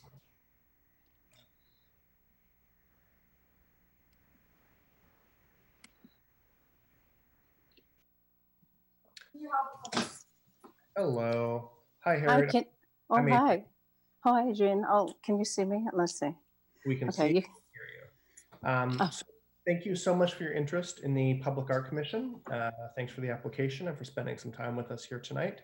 well, thanks for having me. Of course, we'd like to give you a couple minutes to discuss your background and your interest, and then I'll turn it over to my colleagues for questions. Sounds good? Okay, great. Yeah, I loved listening to Marilyn. She's so charming. 9 years ago, I applied for this commission, and since then, Palo Alto's come a long way in public art, and that's down to the mayor's office and city council for prioritizing and being forward thinking about public art. So kudos to you. The master plan is a great document, so I don't think I need to dwell on that tonight, but I do think we should be talking about what is public art today and what it should be in this very odd physical environment we find ourselves in today. And I would like to serve as a commissioner because I feel that right now at this moment, public art should be serving our community as in the form of socially distanced, inexpensive temporary projects happening and events with two goals. One is to boost community spirit and promote cohesion, specifically amongst marginalized groups like teens and seniors. And two, to have a positive economic impact for local businesses by generating foot traffic. And for example, in lieu of High School Spirit Week, we could create a temporary mural competition for the high schoolers. And we could put those murals up in empty shop fronts around town and maybe even have a celebrity judge. Or we could create a chalk art festival, which is wonderfully colorful and super fun because participants can be of all ages and abilities. And number three, we could even have a roving photo stand for pet portraits. Everybody could bring out their pets to be photographed, and then we could put them up around town. So these are just a few ideas I have about how we can do some temporary activating, energizing activities for Palo Alto. And I also think that we could use our sister cities to as a touchstone for cultural and artistic activities. So thanks very much. Very nice. Thank you so much. Councilmember Niss. So thank you for applying. It's nice to see you here tonight. You started out an answer by mentioning that a first-time visitor comes to Palo Alto and so forth. But what you're indicating is there is lots of art in a whole variety of places and lots of different types of art. So would you be willing to share with us your favorite piece of art in Palo Alto and your least favorite? Well, I think you got rid of, the commission got rid of my least favorite, which was the digital DNA at Lytton Plaza. And my favorite is the mural on the side of Country Sun. I just love that. Every time I see it, I feel energized and happy about seeing that. I like to see those Greg Brown murals too. They give you, there's a lot of whimsy and surprise when you see them. I think everybody likes those. And yesterday we were driving along on Lytton and I saw like a Martian on the side of a building that I'd never seen before. Sometimes you see things you've never seen before, and that's always great. Yeah. Thanks. Greg Brown was fabulous. Thanks for sharing that. Thank you. Led up the stairs. Vice Mayor Du Bois. Yeah, thank you for applying. You have a very interesting background. You mentioned a couple places this idea about creating art with neighboring communities. Yeah. And I just wondered how you would envision that working. You know, how would that actually happen? Yeah, so I was thinking, why don't we reach out to East Palo Alto and work on a mural project with them? I don't see any reason why we shouldn't do that. And I think that could build a lot of trust and community spirit. And, you know, that's just right there. That's easy. That's number one. I think we could also do a great project with the Computer History Museum in Mountain View. why not do a technology project with something about citing technology in our space and their space? Cool. Okay. Thank you. Thank you. Thanks for that question, Mr. Vice Mayor. So what I'm thinking about, you're probably aware of the Black Lives Matter mural that the city initiated this year. It's a temporary piece of public art. I think people would say it's important and a good thing for Palo Alto and started a lot of discussion. I guess my question is like, what do we do next in terms of art and racial justice or prejudice and addressing that? What should we be looking at next? Yeah, I was thinking about that. Well, I think one of the things we can do is what I just mentioned is reaching out to underserved communities like East Palo Alto, and how about specifically targeting some of our, like our residents that live in mobile homes or cars. Maybe we could figure out a way to engage them in the arts and build some bridges. I'm not sure how, but I was actually thinking about doing a photo project with them, maybe about an object, and then having an exhibition in a public space like a library. Of course, this is once we can actually get around and communicate with people. The projects I was immediately thinking about were things that we could do at a social distance and safely. Those kinds of projects I think are more for the future when we can actually engage one-to-one. But I think we can do a mural project right away. I don't see a problem with doing that right away with East Palo Alto. Thank you. I appreciate that a lot. Councilmember Cormack. Ms. Stern, thank you so much for applying and welcome this evening. It's fun to see art behind you there. Yeah. My question for you is about the percent for art. How important do you think that is in being able to fund the commission and its forward-looking projects and their proposals to eliminate it? I've heard other people say we should raise it. How should we think about the percent for art? Well, I think that's crucial to the future of public art in Palo Alto. You may be aware that Menlo Park had it, and then the council got rid of it. And then the entire Arts Commission walked out after that, and they haven't been able to get it back, this 1% for art. And I don't know if you'd noticed, but they don't have nearly, they're a smaller community than ours, but they've had a lot of development in the recent years, and they don't have any public art at all like ours.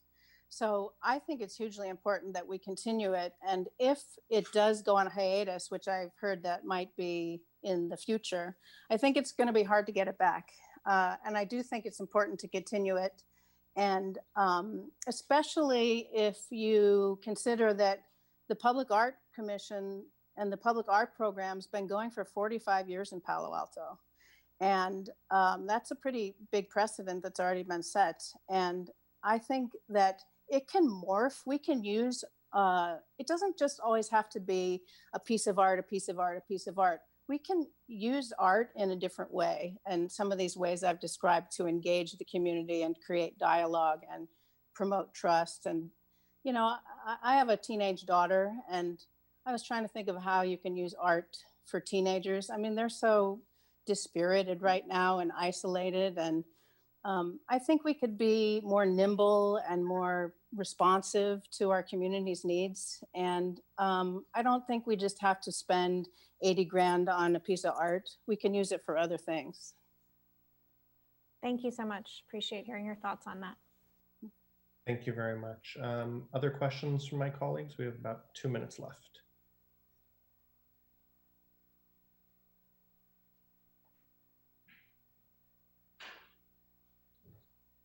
All right. Well, Hillary, thank you again for Harriet, sorry, apologies. Thank you for your application. Do you want to kind of close us out? Any last words, ideas, thoughts? Well, I want to say thank you to the council and mayor, vice mayor for the service you're doing to the community. I've been watching the council meetings, and it's a lot of hard work you're doing. So thank you for that. And I want to say that I'd love to be a commissioner, and I would serve with a lot of dedication and passion and commitment. So I think I have something to offer to the commission and the community, and I'd love the opportunity to serve. And I appreciate that Palo Alto has supported the arts for such a long time. And I think that the arts could actually turn around at this weird juncture that we have now and serve our community as well. So thank you. Thank you so much. We really appreciate it. Thanks for spending some time with us tonight. Good night. Kim, I think we are on to our penultimate applicant, Nia Taylor. Yes. So Nia is present, and just as a note, Sinya Shen is also present. I'm going to promote Nia right now to panelist.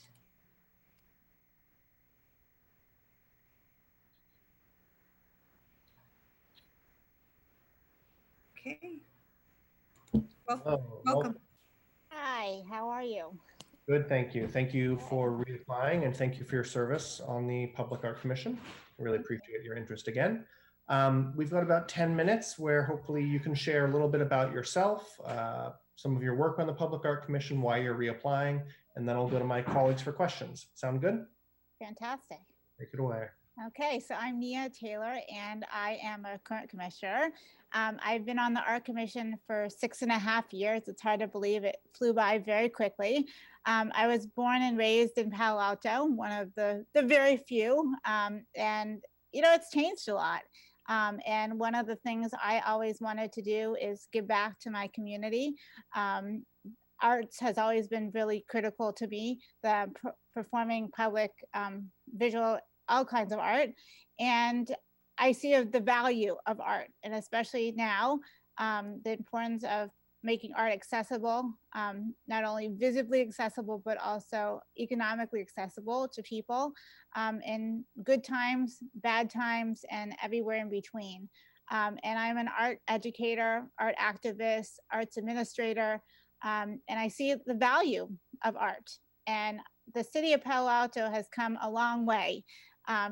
Prior to my tenure, there is a lot that happened, and there's a lot more going. And I'm so excited to be able to be in the throng of things and see all the exciting things that we've put together. We've won some wonderful awards through the Americans for the Arts, and we're just getting started.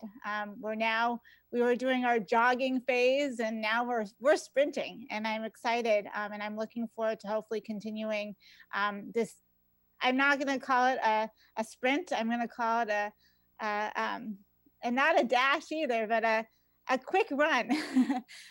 There's lots we want to obviously accomplish in the coming years, but it's just amazing to see the dedication, the passion that the current commission has, and the city council, and just to see that the city really is beginning to understand and appreciate, I think, the value of public art. Thank you so much. Really appreciate that. Vice Mayor Du Bois. Yeah, thank you for applying again. So how would your fellow art commissioners say you've added value to the Art Commission?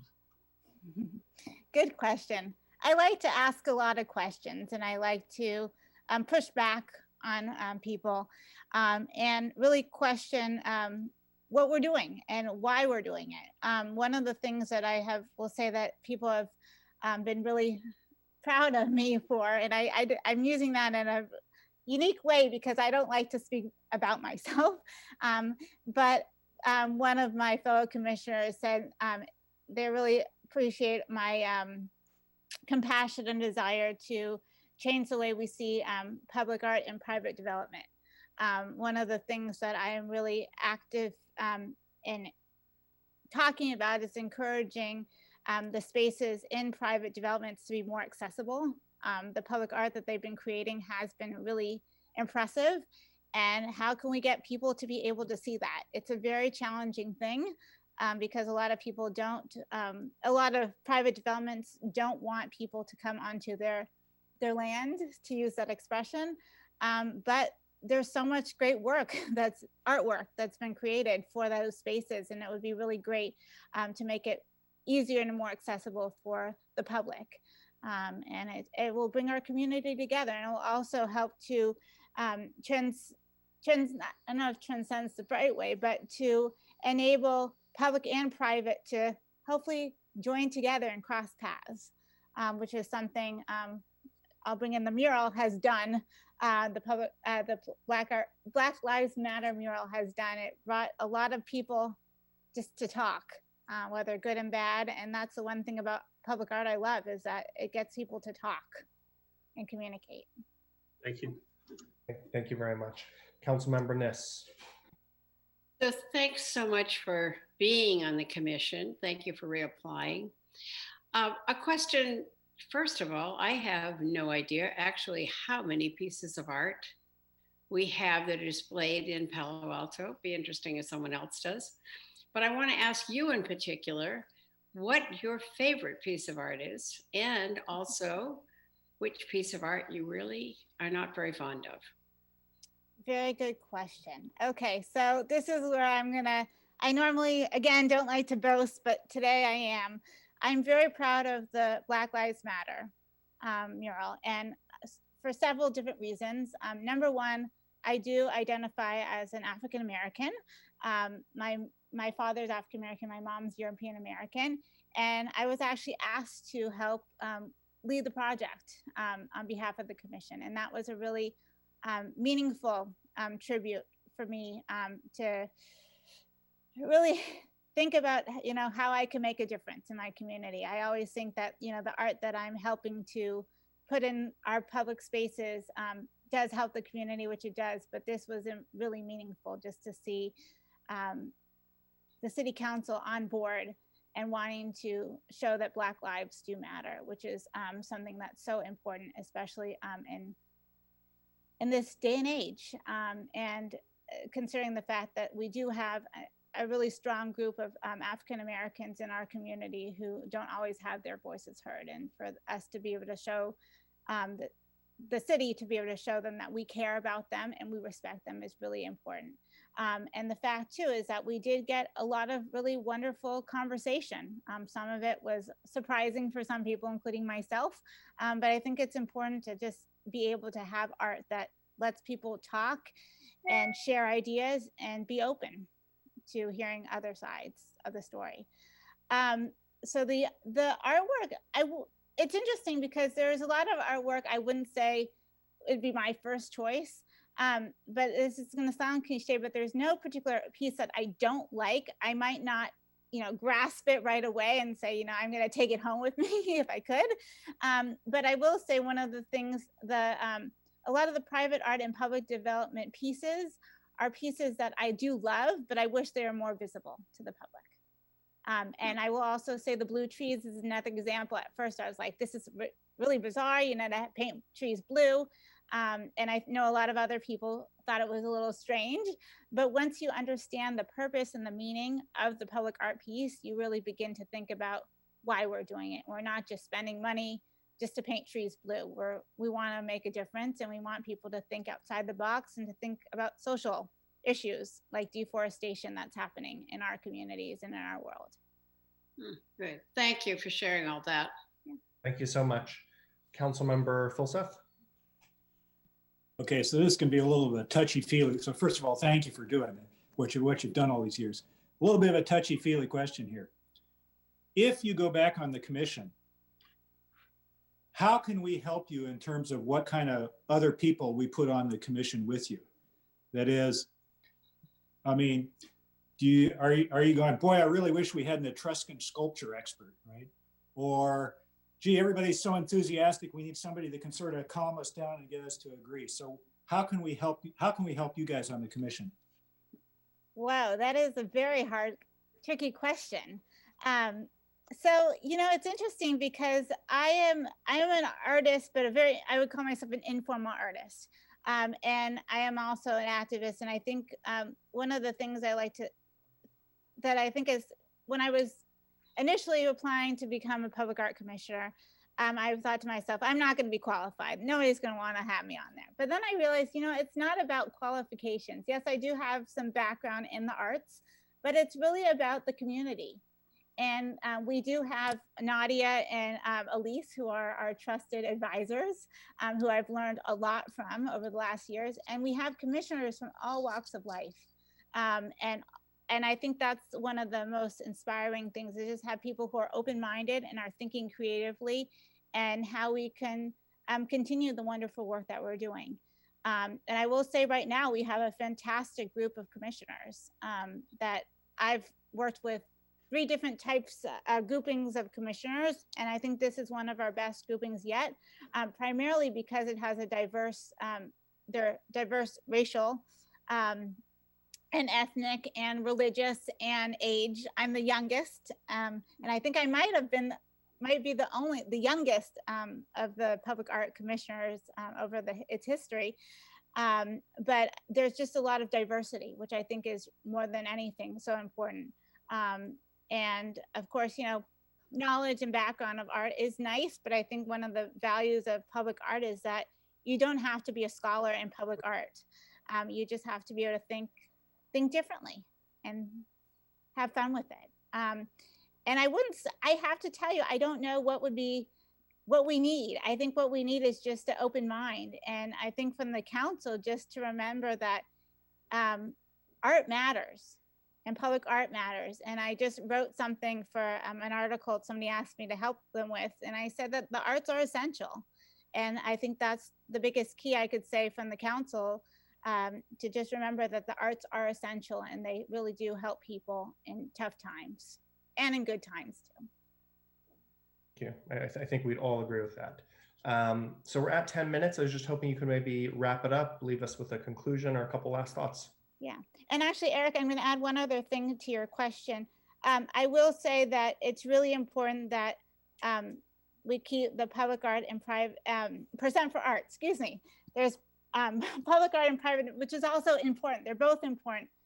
That the city, there's been a lot of studies, and this can be my conclusion. There's been a lot of studies, and I'm happy to share this with you, although I think we've already shared as the commission with you, that we know that the arts, even in not so good times, but really in good times, arts help contribute to the economic value of communities. And so people come to, yes, we are public art, but I'm also gonna add in performance art.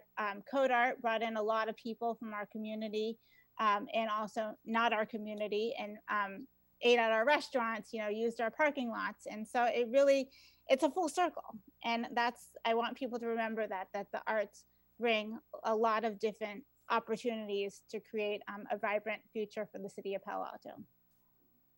Great. Thank you so much. Thank you for your service on the Art Commission, and thanks for reapplying. We really appreciate it. I believe we're on to our final applicant for the night, Shinya Shen. I am promoting her right now to panelist.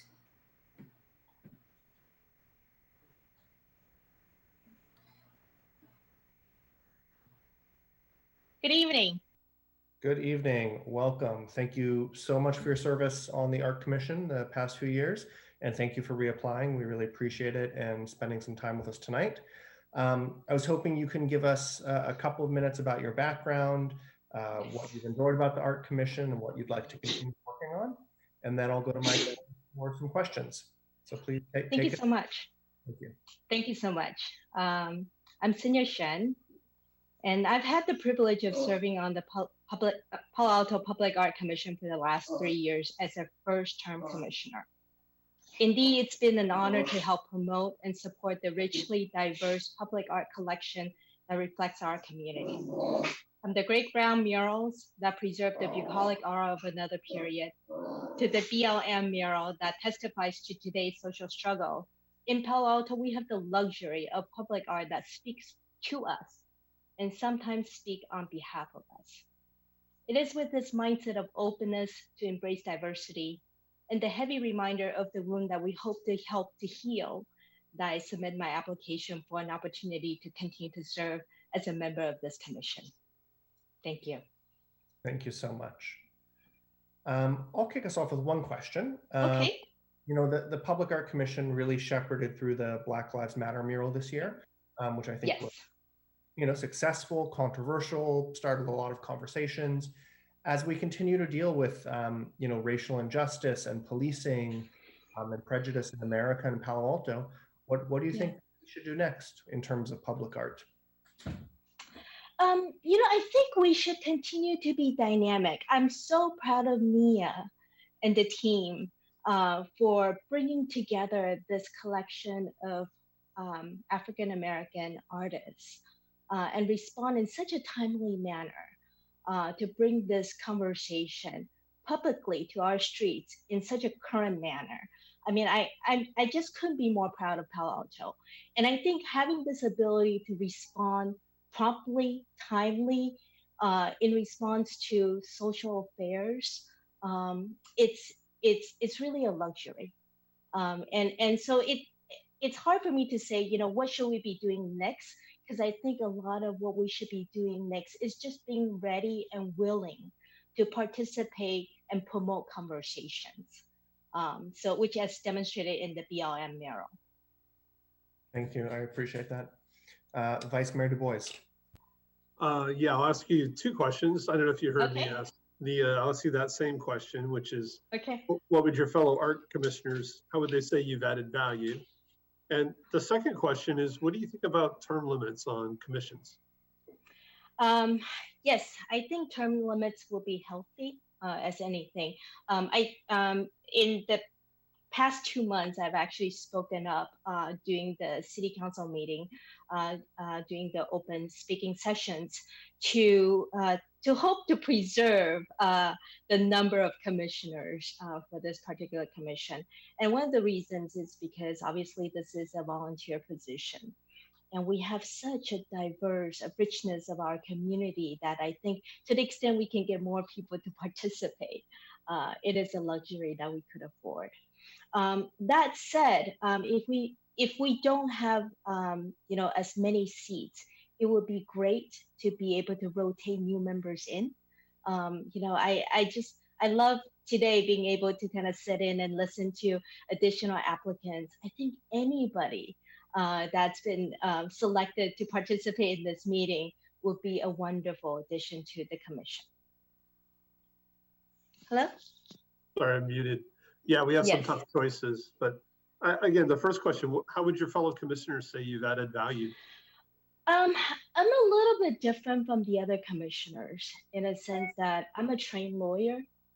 And really, I'm more than an artist, I'm an art appreciator. And so what I bring to the process, one of the things I brought to the process, to the commission is I've actually worked with, you know, Nadia and the team to put together a binder for doing the meeting, to really highlight the commission's responsibilities when we are conducting the meeting, to add governance to the process. So I see the commission as really a trust to help shepherd the right decision making when we're selecting or approving art, or when we're decommissioning art, deaccessioning art, rather than me going in and say, I don't like this piece of artwork. I want to make sure that we create a good process for the community to help make a decision about when we should decommission something, when we should approve budget for maintaining something, and when we should approve budget for adding something. So I would say I'm more of a governance person to help build the process and procedure for help promoting and securing, maintaining, and decommissioning public art through its life cycle. Thank you. Thank you very much. Councilmember Tanaka. Yeah, thank you so much for your service on the commission. I really appreciate it. My question is, you've seen what happened with the Black Lives mural.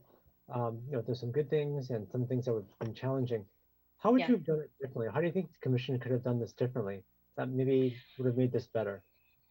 I think in all, I think the fact that we, Ania, I mean, I really just, you know, need to give her 1,000 kudos for this, brought this and made this happen in such a short time, made this a timely conversation. And as difficult as some of the response may have been, the fact of the matter is we had this conversation. And sometimes maybe because some of the conversation and reaction was difficult, maybe that's exactly the value of it. So because I think sometimes in the struggle to reach perfection and harmony, we end up not bringing the conversation to the public, which would have been a misfortune. Thank you. If my colleagues have additional questions, please hit your hands. We have about 3 minutes left.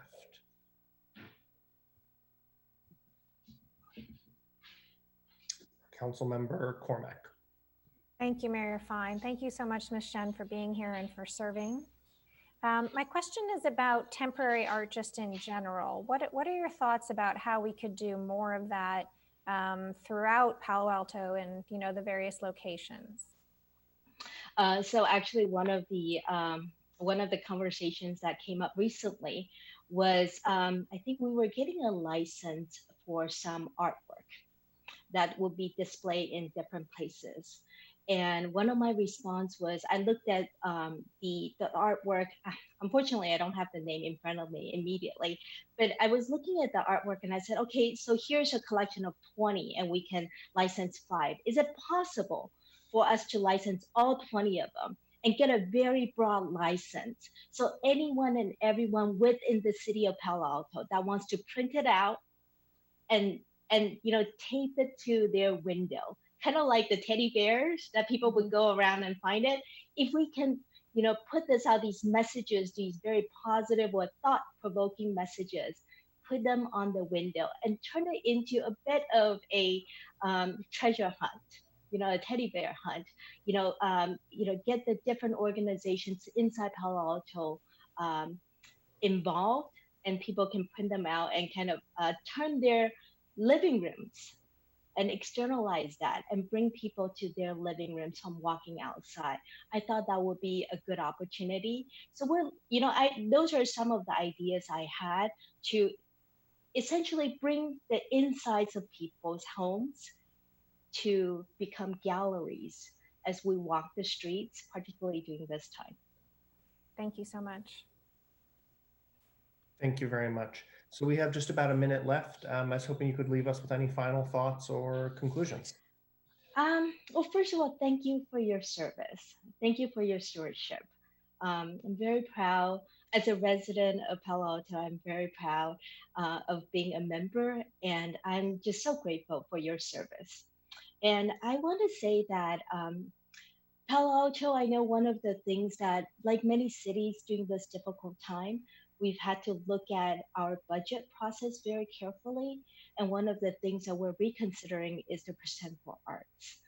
And I want to really advocate for our preserving that, because I think on the surface, it looks like something that could potentially be a conservative, an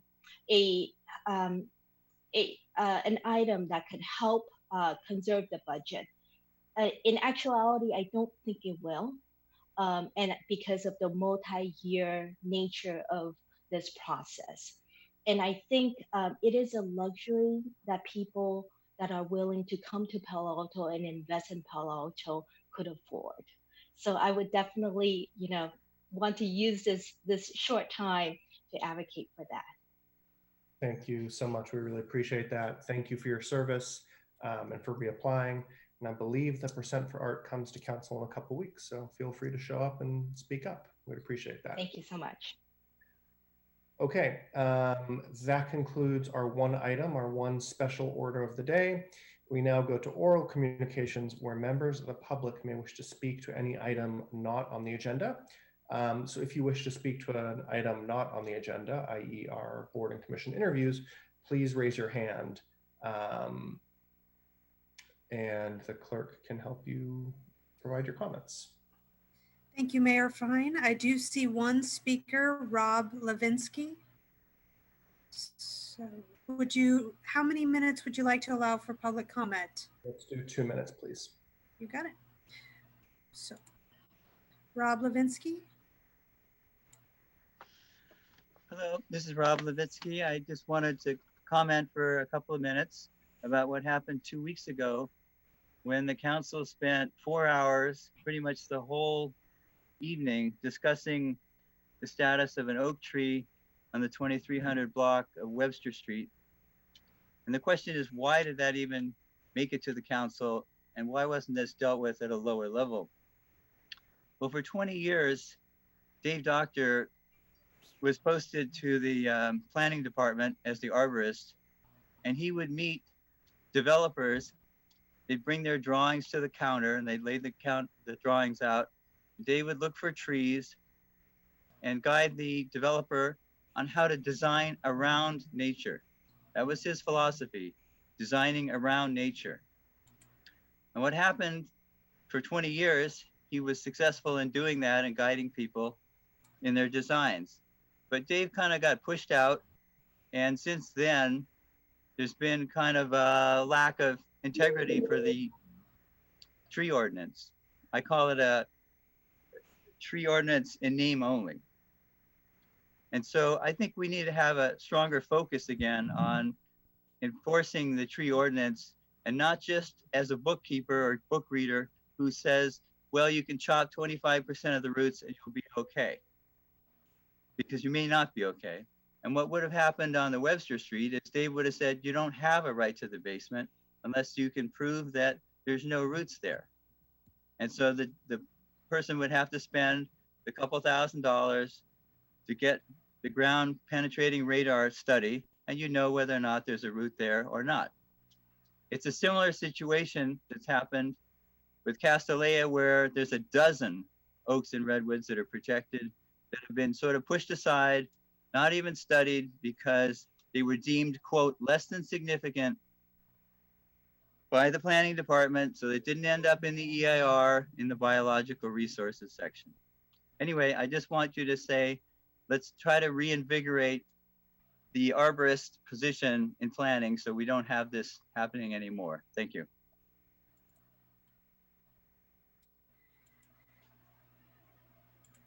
Okay, the next speaker is Benasha Irani. Pardon me if I mispronounced that. Oops.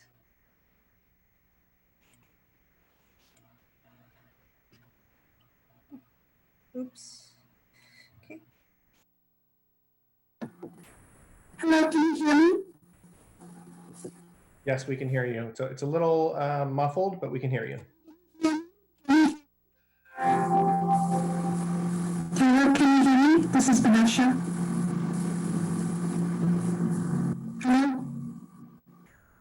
Hello? Vanessa, we can hear you. It's a little difficult, but why don't you go ahead? Thank you. So I'm going to be talking a little bit about the issue on our 101 exit on University Avenue. This has been going on for a while now. And I wrote about it in the Crescent Park Neighborhood Association, and over 50 people asked me to do something about it since they brought up the issue. And we have sent you a photo of what the exit looks like. There's graffiti, there's trash, there are weeds, and it's dirty. And we are one of the most affluent neighborhoods in the Bay Area. And when you exit the freeway, it does not represent Crescent Park. Well-maintained, beautiful foliage, extremely clean neighborhood. And I think like even the other exit on University Avenue, the landscaping has never been completed. There's trash there, and now there's a green plastic fence. And again, a plastic fence has been added, which does not represent our neighborhood and its entryway. So I would like to request the board and the city council to help remove the graffiti, trash, weeds, the landscaping, and even put maybe a sign saying please do not litter. Maybe that could be for the art commissioner who gets elected to put something like that out there.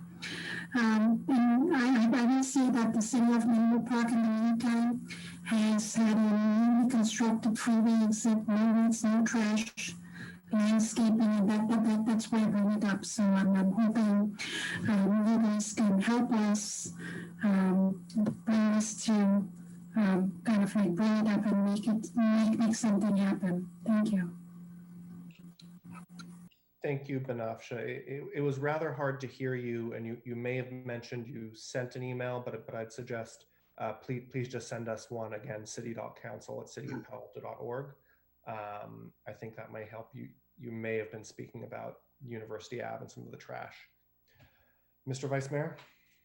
Yeah, exactly. I didn't know if you saw that she did send in an email and it was explicitly about the entrance to 101, which I'm not sure if that's in Palo Alto or not, but everybody can check out the email.